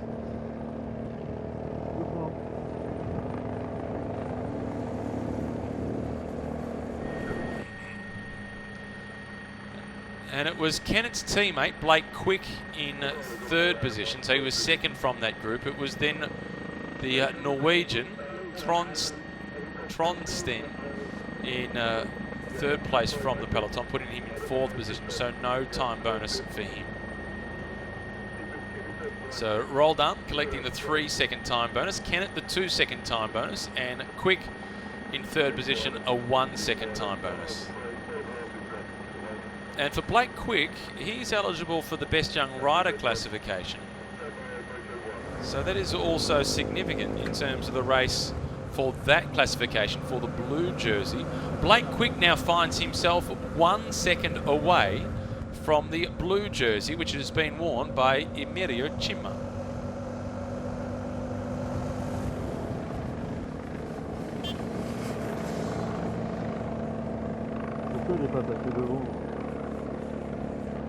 And how quickly it's all over out in front for the calisthenics, or is that yoga that's Roldan? He is raising the white flag. He realises it is futile out in front on his own. He's managed to gain the small time bonus off the front. And that is job done for Roldan.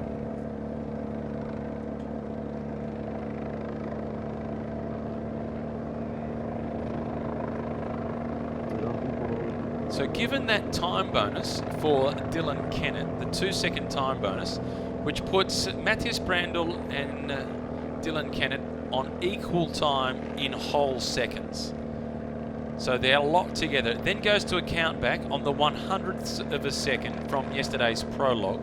It would put Kennett into the leader's jersey by half a second.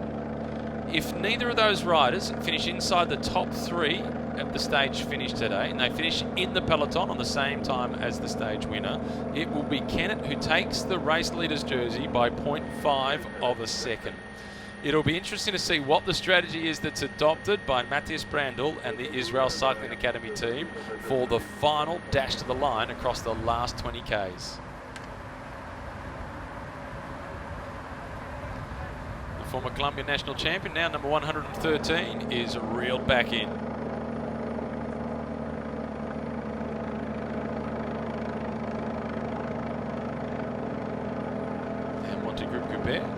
Pretty happy with that situation. So too St. George Continental.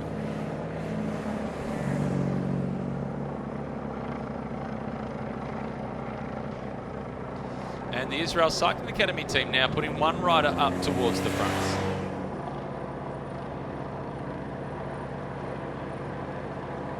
This is Yuval Ben Mosh that they've put up towards the front for that team. That's the team of the overall race leader. There he is in orange.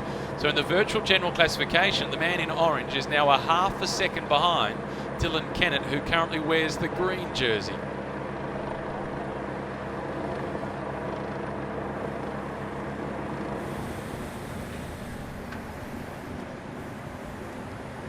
Number 32 at the back of the peloton, that's the British cyclist Simon Carr, who speaks perfect French, by the way.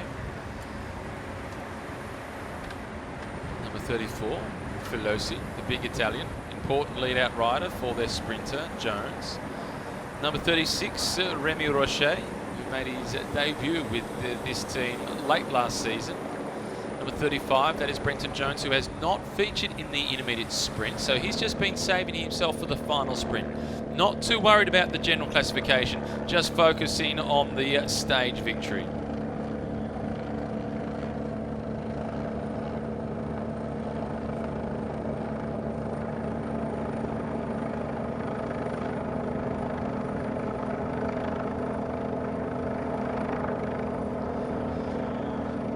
The tempo that's been now set at the front by the St. George Continental team, along with Wanty Group Goubert and Israel Cycling Academy, is a tempo to nullify anybody else trying to break away.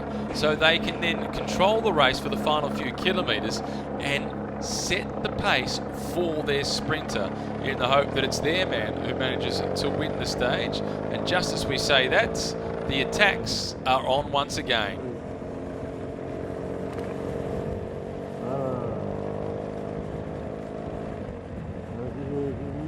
Coming off the front this time, this is the Hongsheng team.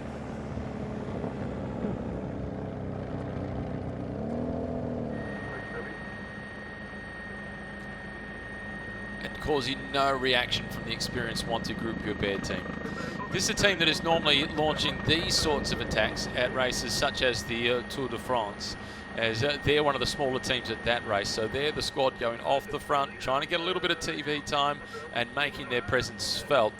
They're in a completely different position in this race. They're one of the bigger teams. They've got the defending champion, so they're just setting the tempo. They think Breakaway Group of 3, we can control that. The blue colours are the Hong Kong team. This is a young, inexperienced team looking to gain from racing against some of the very best in world cycling.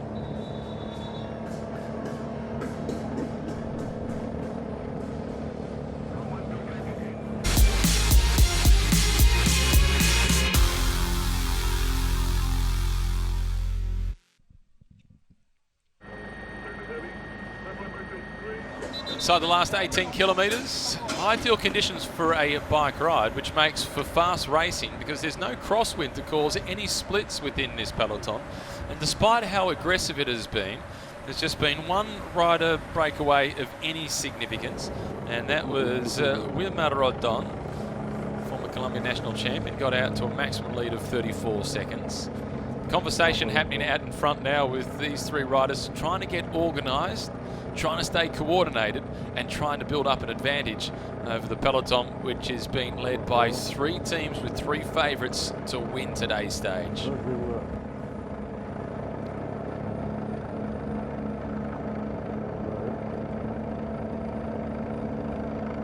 The look across the shoulder either brings good news or bad news, and on this occasion it's bringing bad news. And you can see the bowing of the head of the rider in the blue colours from Hong Kong. He can't quite get himself to the front to do his turn of pace as the tempo is just a little bit too hot. He's done well to get into the breakaway at all, but he's struggling really to contribute. Rider at the front, that is Miao, one of the youngest riders in the race at 19. He just flicks the elbow. He's young, now goes through. They're doing the best they can to try and get coordinated and work well together. Lei Ching-chun is the rider from Hong Kong in the blue colours, now going through to the front. You can see each time he comes to the front, the tempo from this group just backs off ever so slightly, and the other two in the breakaway, they don't want to leave him on the front for too long. They know that that will lose their momentum and destroy their chances of spending any length of time off the front.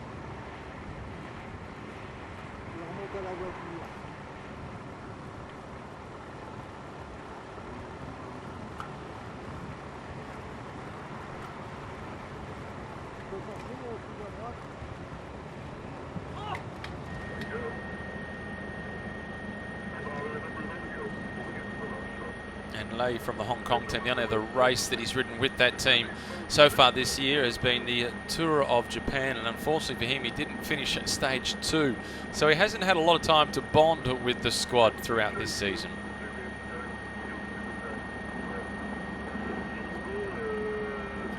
"15 kilometres remaining on stage 1. Israel Cycling Academy setting the tempo at the front for the overall race leader, Matthias Brandl.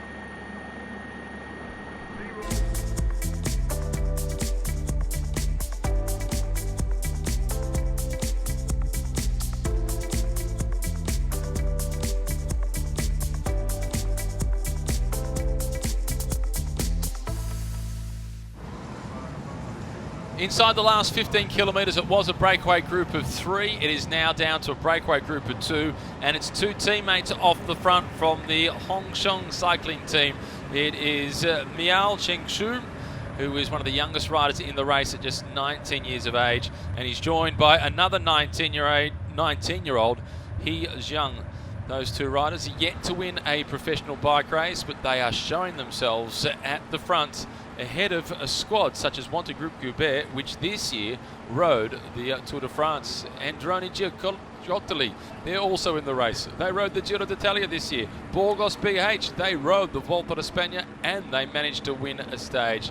So they are keeping good company and they're doing well to be off the front inside the last 15 kilometres in stage 1. They did have one other rider with them, which was Lie Kin Shun from the Hong Kong team, but he was really struggling in this breakaway group, and each time he went to the front, the tempo backed off and it was slowing down their progress, and he has since been distanced and returned to the relative comfort of the peloton. And there is the peloton just around the corner. The gap that these two have been able to build up has been so small that we haven't even had a graphic come up with the time gap between them. It's just been a visual gap between them right throughout the break, and perhaps 4 or 5 seconds their maximum lead. The teams of the sprinters not allowing anything to get too far away. 2 intermediate sprints having been contested so far. The first one was taken out by Boris Valle. That moves him to within 10 seconds of the overall race lead. The second one was won by Roldan, the former Colombian national champion. That was from a breakaway. It was off the front on his own. But in second position in that intermediate sprint was Dylan Kennett. And Kennett, collecting the 2-second time bonus, has moved himself up into the virtual overall race lead. Stage finish coming in 13.5 kilometres. The time bonuses there will be all important. And Matthias Brandl will need to finish in front of Kennett and inside the top 3 to maintain the overall race lead.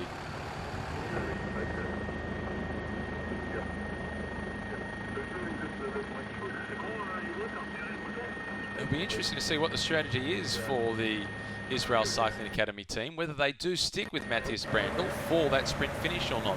Brandl is the first to concede that he's not much of a sprinter, but they do have a pretty quick finisher. They have Itamar Einhorn, who's joining the team full-time in 2020. At the moment, he's with the squad as a stagiaire, an apprentice. It is a long format interview with the team, and he was second a couple of years ago in the Israeli National Road Championships. It is an Israeli team, so no doubt the squad would want to support him with a chance to be able to win the stage. And he is a quicker sprinter and a better prospect than Matthias Brandl to be able to win the stage. So I'm looking forward to seeing which one it is from that squad that they really do look after in the final couple of Ks.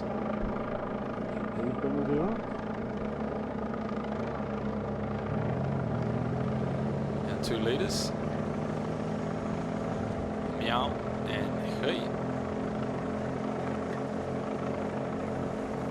battling away out in front, desperately trying to defy the odds. But the numbers and the reality of cycling are firmly stacked against them.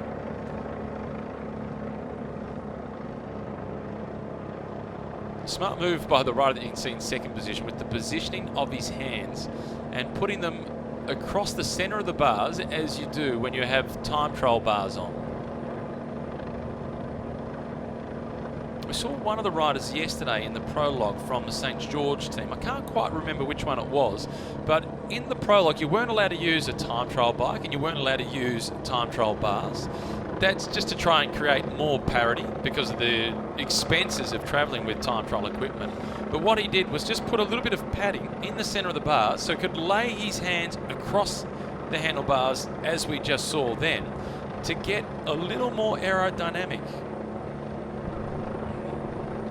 It was a smart move, and once again yesterday, the St. George Continental team, they finished with quite a few riders inside the top 20 on the stage. In fact, they had 5 riders inside the top 20. Dylan Kennett was second, Michael Vink was third. They then had Matthew Venovich in 8th position, Ryan Kavanagh was 9th, and Blake Quick was 12th. Solid performance, consistent performance from St. George Continental Cycling Team.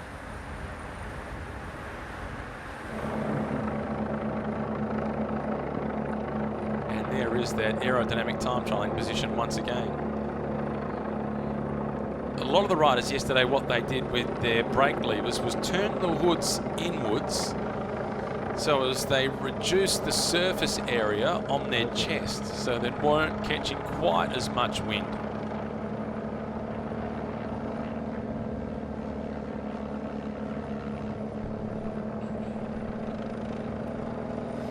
See behind the calmness in the chase of Wanty Group Goubert. No urgency to try and close down that gap. In fact, having that gap there with two riders out in front is to their advantage. They'd like to leave those two riders out there up until as much as 4 or 3 kilometres remaining, as having those two riders off the front and the tempo that allows them to set and just chasing them in this manner will prevent other riders from trying to break away.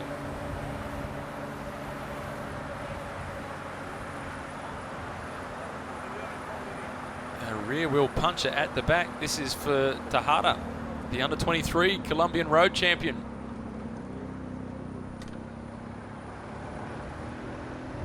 That is unfortunate.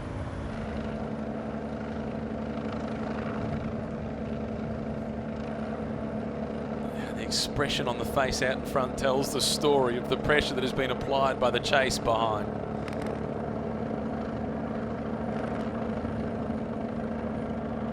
The good news is they're not going home anonymously and they're flying the flag for their team. The Hung Xiong team. They'll be looking forward to the sprint finish as well. They have Zhang Zhen, the 24-year-old Chinese rider, who is a pretty good sprinter. He actually finished 4th on this corresponding stage last year. So we'll look for him at the back end of the stage.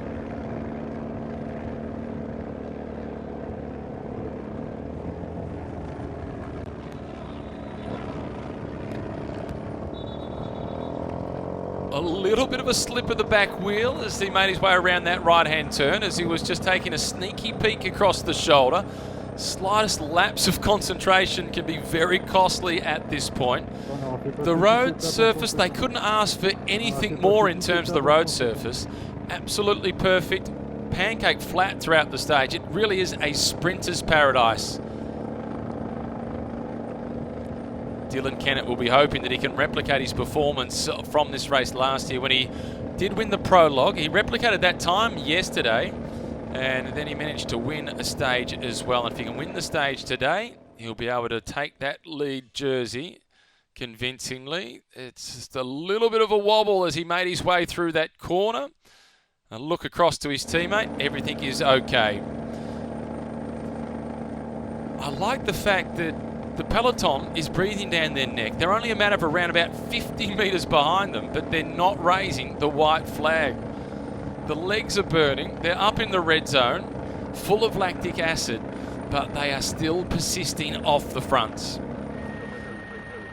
You can see the purple colours down the left-hand side of the peloton. The Burgos BH team starting to appear towards the front as well. That's a team now that is riding on real confidence.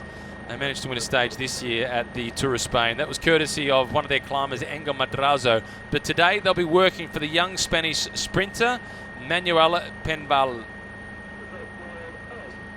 Penalver, I should say, who has ridden quite a few races in China already this year. In fact, this is his 4th race in China in 2019.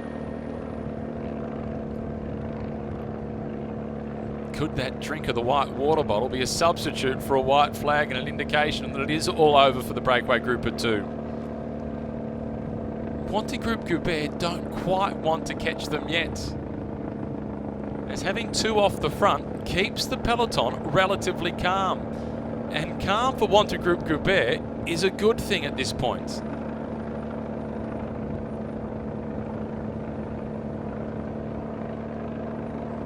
Purple colours on the right, that is the Burgos BH team, and the rider that you can see leading them is Madrazo. He's one of the most experienced members on that team. Penalver is the sprinter that they're working for. Looks like the breakaway has been caught, despite the best attempts of Wanty Group Goubert, not to want to wheel them in just as yet. Unfortunately, it is all over, however. And you can see the team on the right-hand side of the screen in the blue with the white strip around the middle. That's the Giant Cycling team. And they're trying to position Chen towards the front.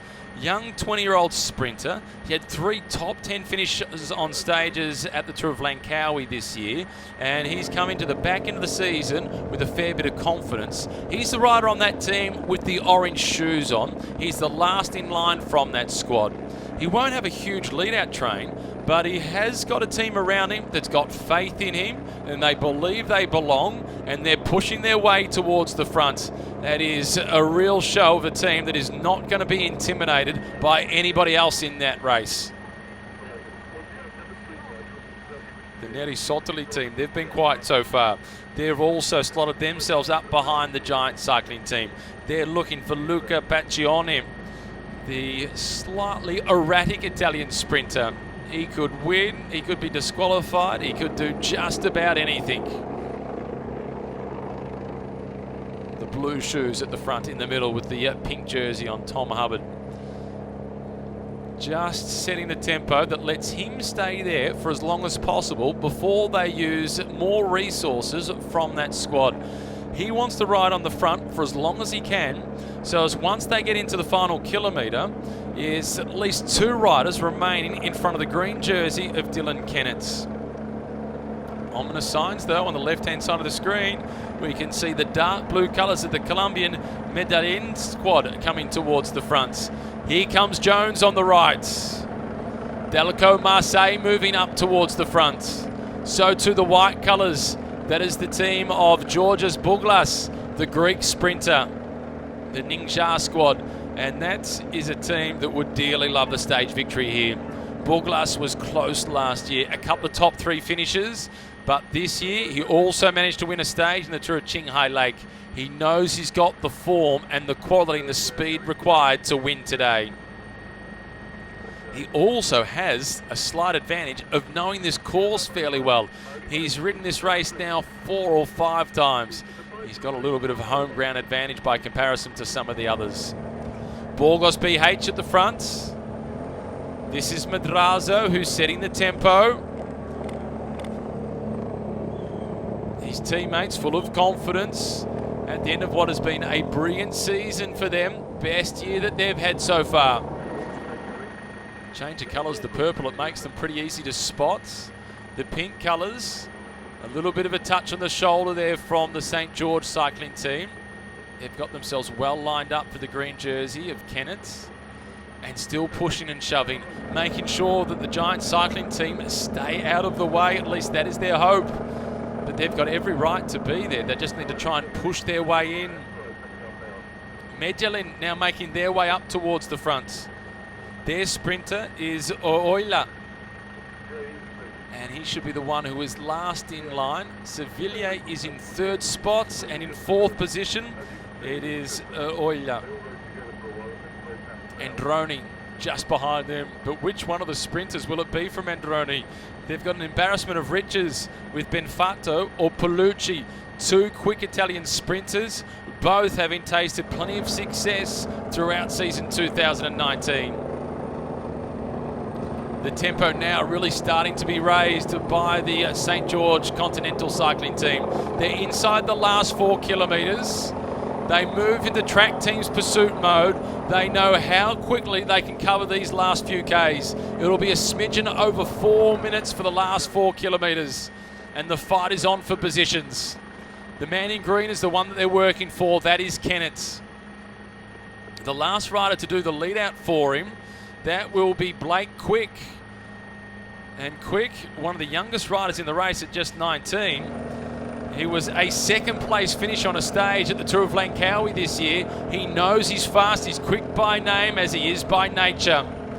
And the calling for calm at the front from the Burgos BH team, they still want some control inside the last 3 kilometres.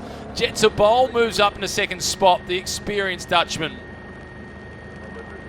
And Burgos BH, they have complete control at the front. Number 22 is the man that they're working for. Penava, that's their sprinter. the young Spaniard at just 20 years of age, his first season with the team. He now has the responsibility and the pressure riding on his shoulders as being their #1 sprinter. The blue and white colours of Israel Cycling Academy, they're starting to move forward, but where's the orange jersey of the race leader, Matthias Brandl? He looks to be getting just a little bit lost in the traffic. The pushing and shoving. Jones, his teammates, they're on the right-hand side of the screen, the left now as we look at it, but he's on the opposite side of the peloton, and he's fighting for the wheel of Chima. He's got himself behind the blue jersey of Chima. That's Inmerio Chima, who's behind his brother, Damiano Chima. Both of them super quick. Jones now moving up ever so slightly. Inside the last 2 kilometres. Almost impossible to get the lead-out train organised. Jetsabol now has himself at the front. Burgos in the white jersey, the former Greek national champion. He pushes himself into the Burgos PH lead-out train. Slots himself into 4th. Israel Cycling Academy, it's perhaps Itmar that they're doing the lead out for. Itmar Einhorn, he's onto the left-hand side of the screen. Jetsabol now starting to wind up. Penalvar is their man who's still waiting, 3rd in line. It's still a little bit of a pause at the front.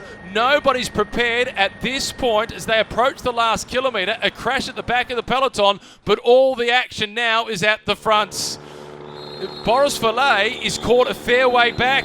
He's the rider with the black helmet on. He's waiting for the lead out from his teammates of Wanty Group Goubert. He sits behind the green jersey of Kennett. Kennett has got a little bit of traffic to contend with. He's looking to try and push his way through. His teammates are stepping across. They open up the door to look if the Kiwi can charge. And now he gets a little bit of a free run. Kennett now is starting to come. The sprint opens up. It's the big Latvian who does the lead outs. He's waiting for his teammate to go. Burgos is still sitting patiently. It's Kennett. He's on the wheel of Quick. Kennett is still in the slipstream. Kennett continues to wait. He was second yesterday. He's looking for first today. Burgos is waiting. Now it's Palucci who goes. The Italians with Benfato. Kennett is challenging. It's Valet in 3rd. Bennett is on his way. It perhaps is Kennett's. It'll be a photo. He's undecided. Perhaps he's got it. He thinks he has. It's Kennett or Palucci. Kennett with the momentum. What is certain is he will be the new race leader. And he looks to have won the stage with a perfectly timed throw to the line. Well, even Dylan looks unconvinced.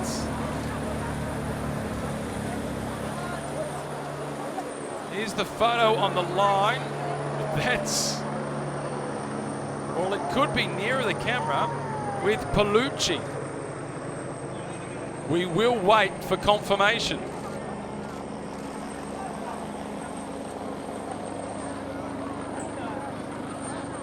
Or Benfato. Oh, it's Kennett had the momentum, but perhaps slightly late.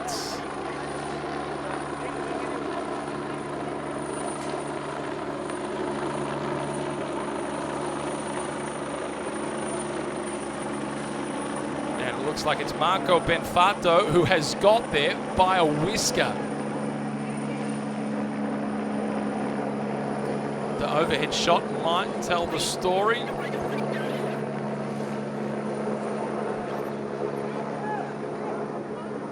Benfato has got there by the narrowest of margins. Kennett in 2nd position, Jones in 3rd, and Yusuf Rugugi in 4th position, Boris Valet in 5th place. So Dylan Kennett will move into the orange jersey as the new overall race leader.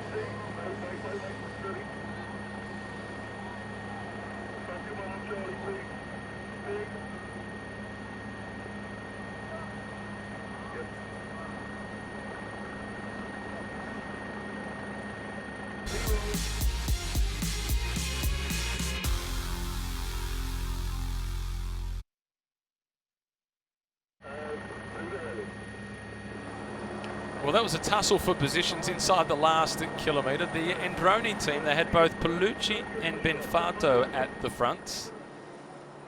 And the rider that we're looking at now is Benfato, who has won the stage, number 11.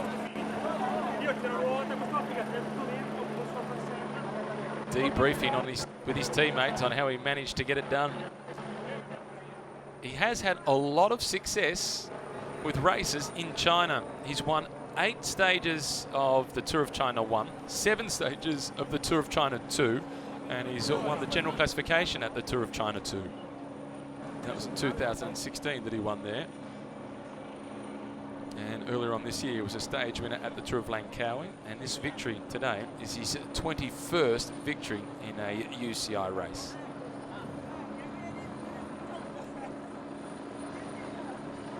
It was desperately close. Kennett was coming at a great rate of knots, just got the timing wrong.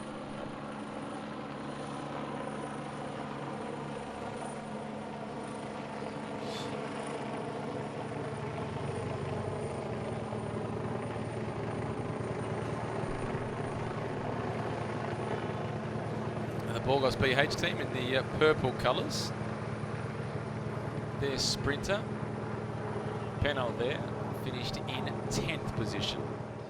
This is Chima in the blue jersey. He's managed to hold on to that blue jersey as the leader of the best young rider classification by 1 second. And in Mario Chima, he finished in 14th position on the stage.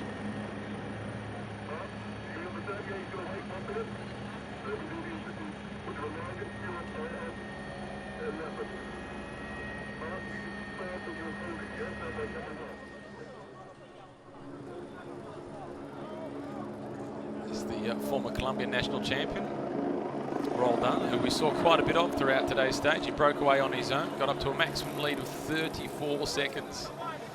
It was the biggest lead we saw of any of the riders in the race.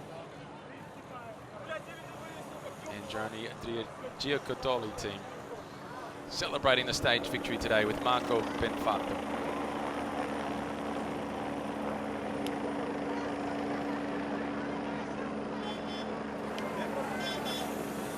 Smartly, the Androni Giacottoli team, they didn't do any of the pacemaking throughout the stage. They just waited patiently, hid themselves in the peloton, and it was only in the last kilometre that we really saw them anywhere near the front.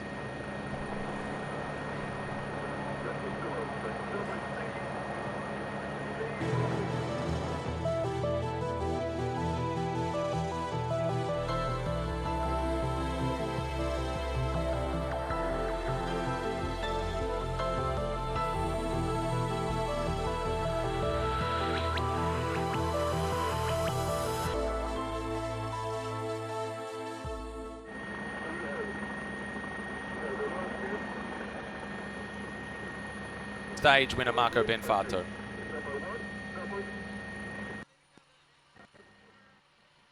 Marco, super job today. The perfect result, the perfect beginning for you and your team. How much did you want the win today? I like Asian race, and today I start for win because the race is very fast, and I like this race. And I'm very happy for this victory. The tactics today, it looked like a fast day. There was a lot of attacks. How difficult was it to control? It's not difficult to control today because a lot of guys go in the breakaway, and come back, go in the breakaway, and in the finish, bunch sprint. I have 2 solutions in the team. Thank you. And today I sprint, and possible after tomorrow sprint Matteo or me, or I don't know. Marco, the tactics in the final kilometre, how did you see it? I stay near a good position. I take a good position. In the finish, I start for first the sprint, and I start very good. But in the finish, I am little down the speed. But I win and this is important. And the confidence, you said it's important, but going ahead for the next few days, you're confident of getting more victories? Yes, I think I have 14 seconds for the first position. now I take 10 seconds, but I think it's hard for the anchor station, but I try. Congratulations. Thank you.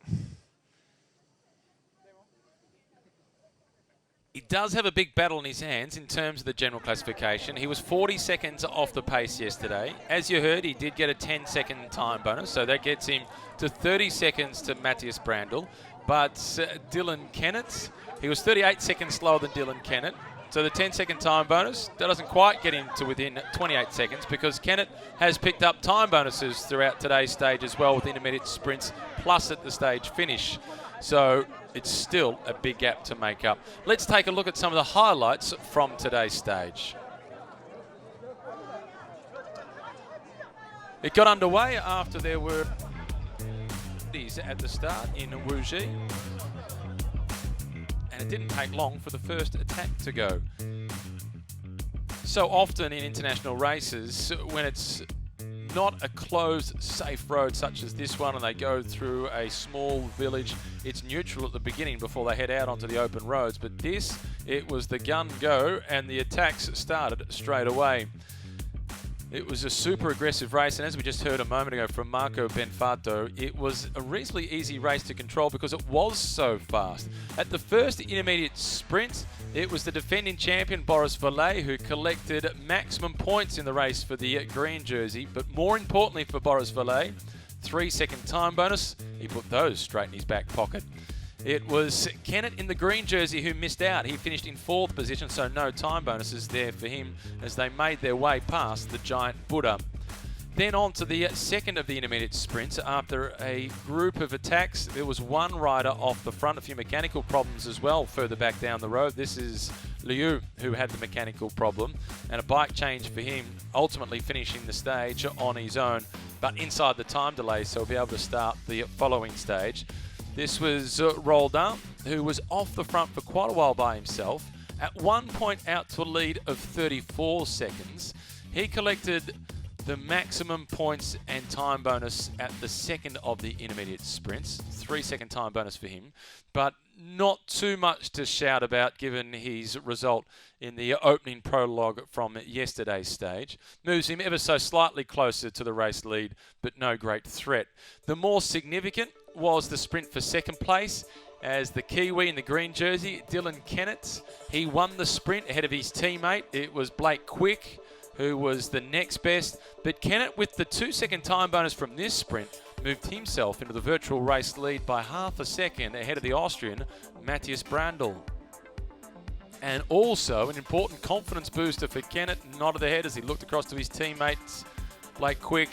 Meantime, there was a little bit of yoga out in front for Roldan as he surrendered, realising at these sorts of speeds, averaging almost 50 kilometres per hour, the solo breakaway was futile. Inside the last 5 kilometres, the race was all back together and the sprinters were desperately trying to get themselves organised. The pink colours of St. George Continental trying to do the lead out for Dylan Kennett. The Maldien Colombian team, they were coming around the outside looking to set up the sprint. So too the Spaniards, Burgos BH, looking to see if they could get themselves involved. But the red and white colours of Androni Giocattoli, they were so patient with both Benfato and Paolucci. They just waited until the last kilometre. And then Benfato, he opened up the sprints. There was almost a fall inside that last kilometre with Kennett coming to the squeeze. He was finishing quickly, but in the photo finish, it was Benfato getting the win. Kennett in second position. Brenton Jones was in third place. It was then Yusuf Ragugi in fourth, Boris Vallet in fifth spots. Importantly, the race officials have given a 1-second time gap between second place and third position.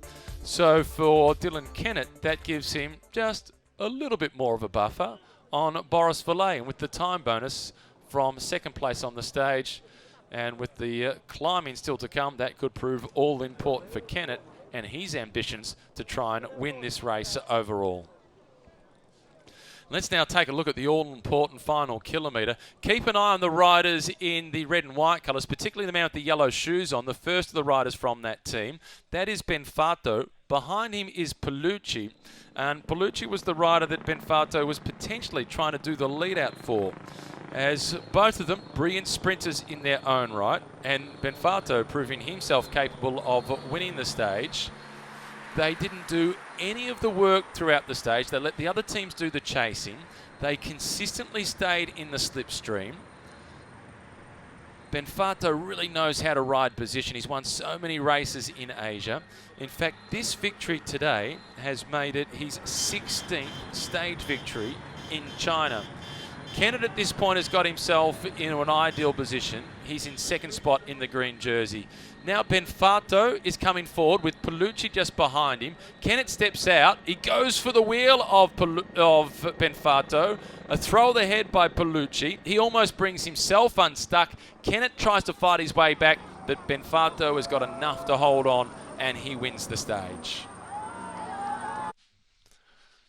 The big figure of Jones in the blue colours finishing in third spot, but a 1 second time gap given to Jones.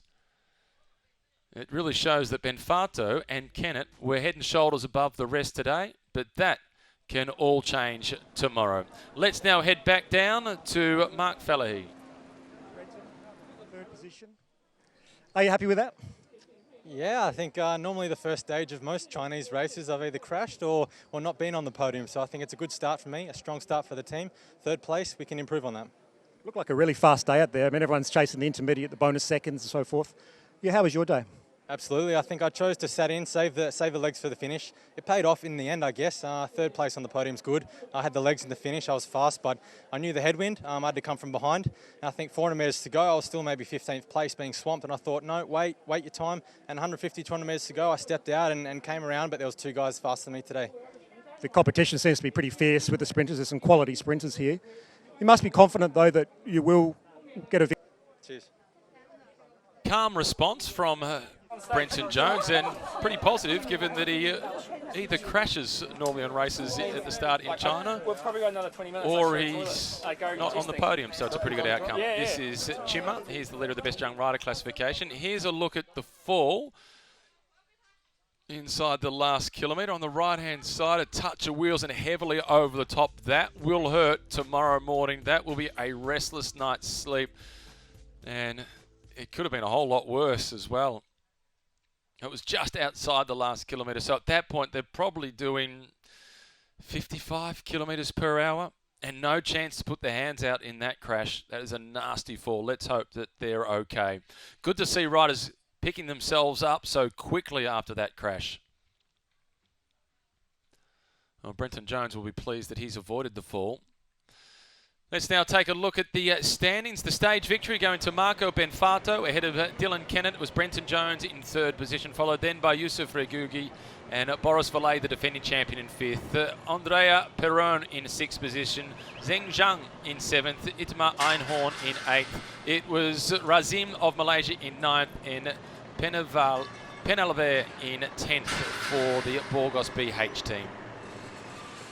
For Kennett, his time bonuses throughout the stage with the intermediate sprints, plus also finishing in second place on the stage, has been all important to move him up into the overall race lead. That was his objective at the start of the day. The team, they'll have to do a fair bit of the work throughout tomorrow's stage. Here is the green jersey. How are you feeling at the moment? It was the stage win the objective. You must be happy still you've got the race lead. Yeah, well, today the plan was to try and win the stage. We had a bit of a mix-up in the first preem, and I ended up coming pretty hot late, and that gave me confidence for the other sprints, and we got second and third in the second one. Then in the end, it was a pretty hectic run into the finish because it was quite slow up until 5K ago, and it was like a blooming, last kilometre of a track race. It was crazy, and so many close crashes, and then when I got jumped in the finish and I come across and I couldn't believe I was coming up so quick at the finish. I tried the big bike lunge, almost crashed myself, and I think he held on by like a centimetre or two. It was very close. So no, the team's really happy, and looking forward to the rest of the week. And just going forward, obviously stage win is the objective. But what about the overall win? Is that realistic? And stage 5 is very tough. I think so. Like last year, it was quite a hard day before the hill, and I just wasn't feeling good. So, I think it definitely is for the tour, yeah. Well done, and we'll see you tomorrow. Thank you. Yeah, thank you. Sorry about that. Yeah, that's right. No. Normally you do 3 questions and... Yeah.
Bisogna aspettare quello che ha fatto secondo, al controllo. No? È qua. No, è andato al controllo.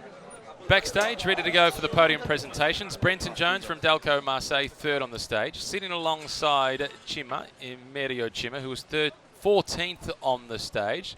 But he is the wearer of the blue jersey, is the best young rider. Green jersey for Dylan Kennett for the points classification, but more importantly, he will be stepping out shortly to collect the orange jersey as the overall race leader. That was his objective. His objective was also to win the stage, but the race leader's jersey was also high on his list. He wore the race leader's jersey last year, courtesy of winning the opening prologue. It was the time that he rode again yesterday. He replicated last year's performance in the prologue this year. Still just 24 years of age, brilliant track cyclist. He's medalled at the World Championships, Junior World Championships that is, in the Omnium, sharing a podium with the likes of Caleb Ewan, who won 3 stages at the Tour de France this year. This is Marco Benfato, who was very smart the way he raced. So too was his team throughout today's stage. They weren't too concerned at any point about any of the breakaways. And he has said that he really does enjoy racing in Asia. And of his 21 UCI victories throughout his career, most of them have been in Asia. In fact, 17 out of the 21 have been on Asian soil, either in China or in Malaysia.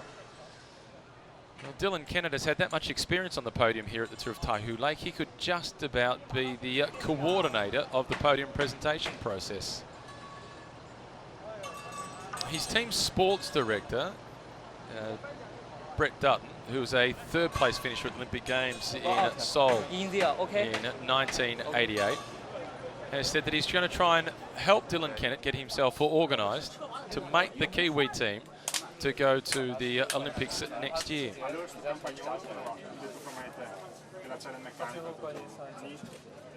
No, l'elettronico meglio del meccanico. Il meccanico, quello che c'è in allenamento, quando fa le volate, Cima debriefing with Benfato. Sounds like he had a small mechanical problem, or electronic mechanical problem, Cima, with his gears throughout that sprint. Jones in the middle. Tuned out to their conversation, focused on tomorrow's stage, another opportunity for him to be able to try and win a stage. This is the general classification. Now it is Kennett on the top of the table, 6 seconds to the better of Matthias Brandl. Kennett's teammate, Michael Vink, is into 3rd position at 14 seconds behind. Boris Verlet, despite the time bonus that he picked up at the intermediate sprint, is 4th at 16 seconds. Oscar Sevilla in 5th position. Emilio Cima in 6th place. Roy Efting in 7th position. Matthew Zevanich in 8th. Blake Quick in 9th. And Mikael Ram in 10th position. So the St. George Continental team, they have 4 riders inside the top 10 in the general classification. 3 of them are Kiwis on an Australian team. That is impressive. The points classification for the green jersey, it's Kennett who leads, 1 point ahead of Benfato, which means that tomorrow Marco Benfato will be wearing the green jersey on loan, because Kennett, he will be wearing the orange jersey as the overall race leader. Valet is in 3rd position. It's then Jones, followed by Regugu in 5th position. And the blue jersey for the best young rider, Chima, today started with a 2-second buffer. It's now down to 1 second. Blake Quick of the St. George Continental team, he finished in 3rd position at the 2nd intermediate sprint and picked himself up a 1 second time bonus. Blake Quick is just 19 years of age, has a huge future ahead of him. Chima won this classification last year, and the interview that he did before the start of today's stage, he said he wants it at the end of this year's race as well. This might be one of the last races he rides with that team. Zhang Liangjun, he leads the Chinese classification, so he wears the red jersey. He has a 2-second lead in that classification, and this one is hotly contested as well.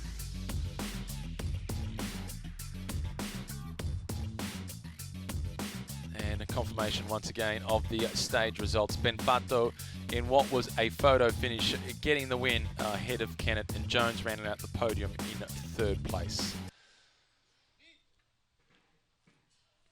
Podium presentations now just about to get underway. Brenton Jones now being introduced in 3rd position.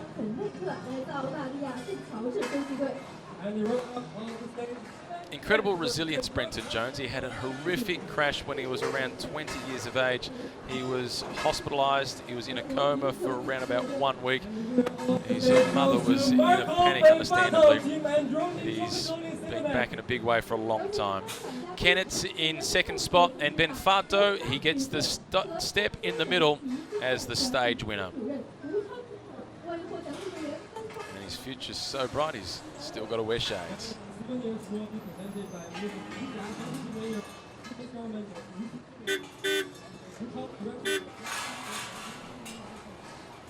The Angioni Giacottoli team, it's a team that has a reputation for finding riders for the future, and they tend to unveil a few sprinters, plenty of climbers as well.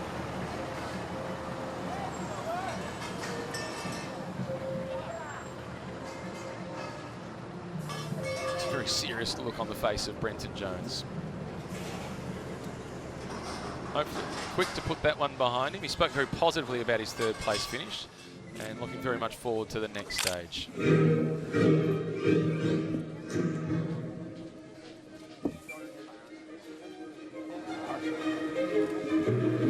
Soft toys that they always get at the end of each stage at this race. There's a little bit more climbing on tomorrow's stage. Congratulations again to the top riders of the stage. Marco Benfato, Dylan pose too many problems for any of these sprinters. Also slightly longer tomorrow's stage, 101 kilometres tomorrow,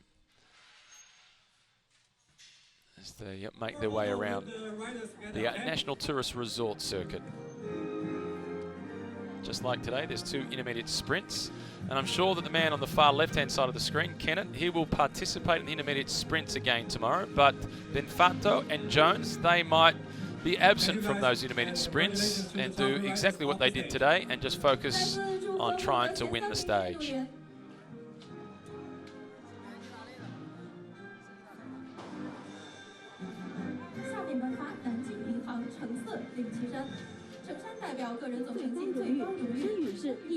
Tomorrow's stage is a circuit race. It is 6 laps of a circuit.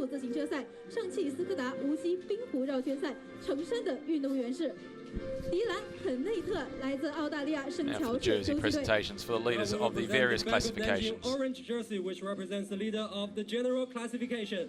The orange jersey after stage 1 goes to Dylan Kennett from St. George Continental Cycling Team. First up, it is the orange jersey denoting the overall race leader. It's Dylan Kennett who steps out. The Kiwi is the new overall race leader. The The jersey will be presented by Mrs. Yan Jianyuan. One of the intriguing things about Dylan Kennett is his lack of knowledge of his rivals. He doesn't pay too much attention as to who he's racing against. He figures, well, I can't do anything about them. I can only control me. And after yesterday's stage, where he finished in second position, behind a guy who's been a world hour record holder and a 5-time national champion in the time trial of Austria, he asked me the question as the commentator, what's he like as a sprinter, Matthias Brandl? Kennett himself had no idea at all. I was of the view that Kennett would be a quicker sprinter than Matthias Brandl. That proved to be the case today. And Matthias Brandl, before today's stage got underway, conceded himself that he's not the quickest of sprinters and he would have the task ahead of him to defend his race lead with the time bonuses on offer. And that proved to be the case. The orange jersey after stage 1, Dylan Kennett. 有请颁奖嘉宾稍事休息。有请运动员退场。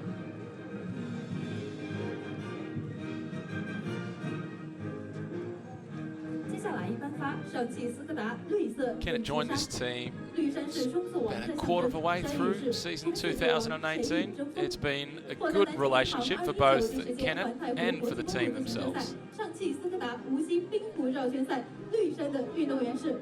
迪兰·肯内特来自澳大利亚圣乔治洲际队。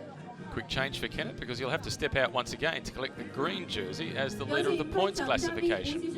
But it will be the orange jersey that he wears tomorrow because that is the most important jersey in the race. Coming up next will be the SAIC Skoda green jersey, which represents the leader of the points classification. Let's welcome back to the podium Dylan Kennett from St. George Continental Cycling Team. The jersey will be presented by Mr. Huang Haoran, Director of Wuxi Sports Bureau, and Mr. Zhu Pak, Branding Manager of SAIC Skoda. One of the things that puts Kennett in a strong position in a race like this is how relaxed he is. He takes everything in his stride, never gets too flustered. Not overly worried about his rivals. As I mentioned before, he's got very little idea about the CV of the guys that he's racing against. So he'll never be intimidated by somebody else. Which really is a good thing. He just takes everybody on the day on merit. Skoda sponsoring the green jersey classification, just as they do at the Tour de France and the Volta a España.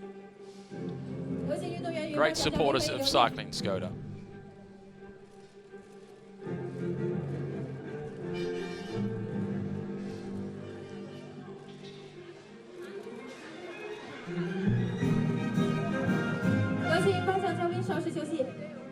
Plenty of handshaking today for Dylan Kennett.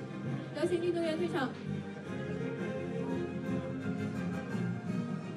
接下来颁发锦汇同行蓝色领旗衫，蓝衫代表青年个人总成绩第1名，山雨是追风少年，潜力无限。 Next up, the blue jersey for the leader of the best young rider classification. This is inCycle Cima, 21-year-old Italian. 蓝衫的运动员是以梅里奥西马，来自日波维尼凡蒂尼洲际职业队。 Now we will present the Kingwing blue jersey, which represents the leader of the best young riders classification. The blue jersey after stage 1 goes to inCycle Cima from Team Lippo Vinifantini. Had his advantage half today. It started at 2 seconds ahead of Blake Quick. It's now down to just 1 second his advantage. 江苏分公司副总经理杨蓉女士为获奖运动员颁奖。 The jersey will be presented by Mr. Ding Sheng, Deputy Director of Wuxi Health Committee, and Mrs. Yang Rong, Deputy General Manager. I know for a fact that Blake Quick is pretty keen to try and get that blue jersey off the shoulders of inCycle Cima. After the stage yesterday, Quick said, damn, second again. He had 2 second-place finishes on stages at the Tour of Langkawi, and on both occasions behind 2 Italians who were in this race, Benfato, today's winner, and Pellucci, both riding for Androni. And he's in second position again behind another Italian fast finisher, Cima. But inCycle Cima will be difficult to dislodge from that blue jersey, a classification that he won last year. 接下来颁发森迪克红色领旗衫，红衫代表大中华最佳车手山雨是中华之巅独领风骚。获得南京银行2019第10届环太湖国际公路自行车赛上汽斯柯达无锡冰湖绕圈赛红衫的运动员是 This is Bai Jin, the leader of the best Chinese rider classification. The final jersey will be the Centric red jersey, which represents the best rider from the Greater China region. The red jersey after stage 1 goes to Bai Jin from Ningxia Sports Lottery Live Augusto team. Bai Jin, he got himself into this red jersey, courtesy of a strong performance in the opening prologue yesterday. He's got a good reputation against the clock. He finished third at the Chinese National Championships this year in the individual time trial. Sports and Tourism Bureau of Binghu District, Wuxi City, and Mrs. Zhou Lingmei, Deputy Director of Mass Sports Department of Sports Bureau of Jiangsu Province. 有请颁奖嘉宾为获奖运动员颁发瑞幸头盔和吉祥物。 He might find himself with a bit of work to do throughout tomorrow's stage to try and support their sprinter, Georges Buglas, who is one of the better sprinters in the race. Buglas got caught up in some of the traffic at the back end of today's stage when we saw that crash just outside 1 kilometre remaining.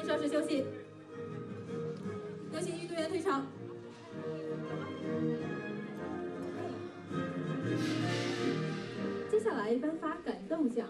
获得南京银行2019第10届环太湖国际公路自行车赛上汽斯柯达无锡滨湖绕圈赛感动奖的运动员是魏马罗尔丹，来自哥伦比亚麦德林洲际队。 I wonder if we'll see any change coming from the St. George Continental team tomorrow. They said today that they would not be spending. Well, thanks for joining us for stage 1 of the Tour of Taihu Lake. It is Dylan Kennett who is in the leader's jersey. Look forward to seeing whether the Kiwi can defend it all the way through to the finish. It's bye for now. The award will be presented by Mr. Zheng Jianfeng, Deputy Director of the Office of the People's Government of Binghu District, Wuxi City, and Mrs. Zong Ruijie, Deputy General Manager of Jiangsu Sports Industry Group.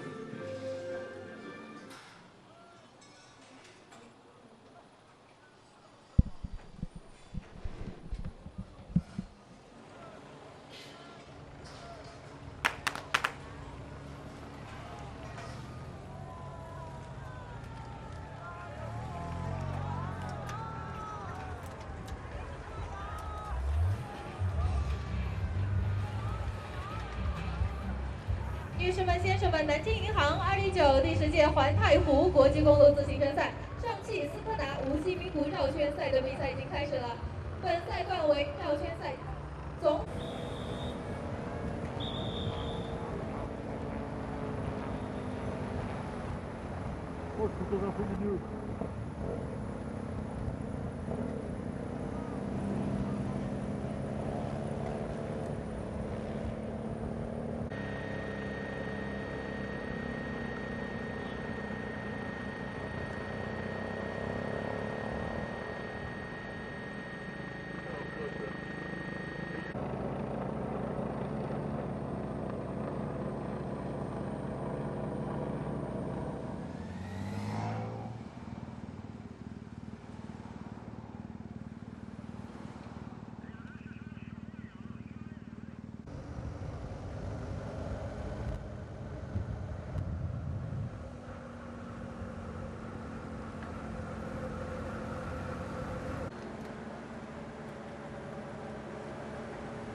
Ça va, tu vas te aller devant. Ouais, allez.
Thank you guys, and congratulations to the top 3 riders off the stage.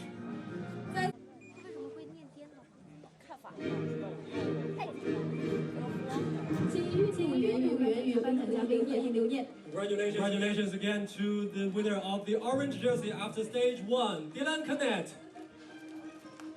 有请颁奖嘉宾稍事休息。有请运动员与颁奖嘉宾合影留念。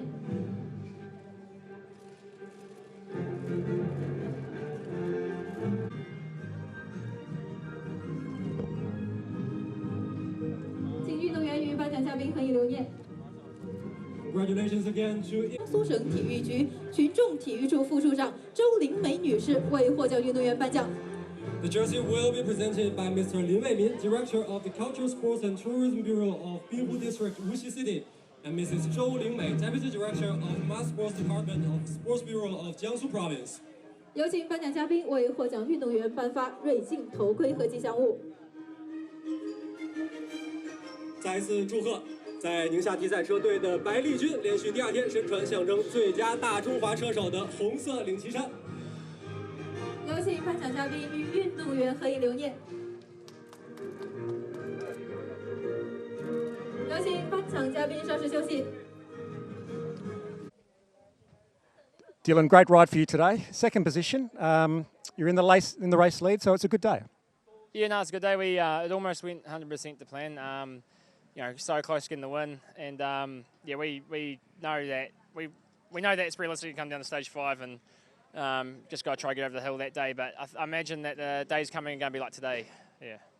Yeah, that's what we need, mate. Done. Cheers. Mate. Very good. All the best. You look at me, yeah.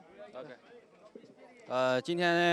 今天整个团队为了这件山，付出了挺多。我们工作团队真的挺不容易的。今天速度非常快，最后终点有一个小小的摔车。 但是没想到最后还能保住这件红衫，我非常挺高兴，感谢我的团队。OK。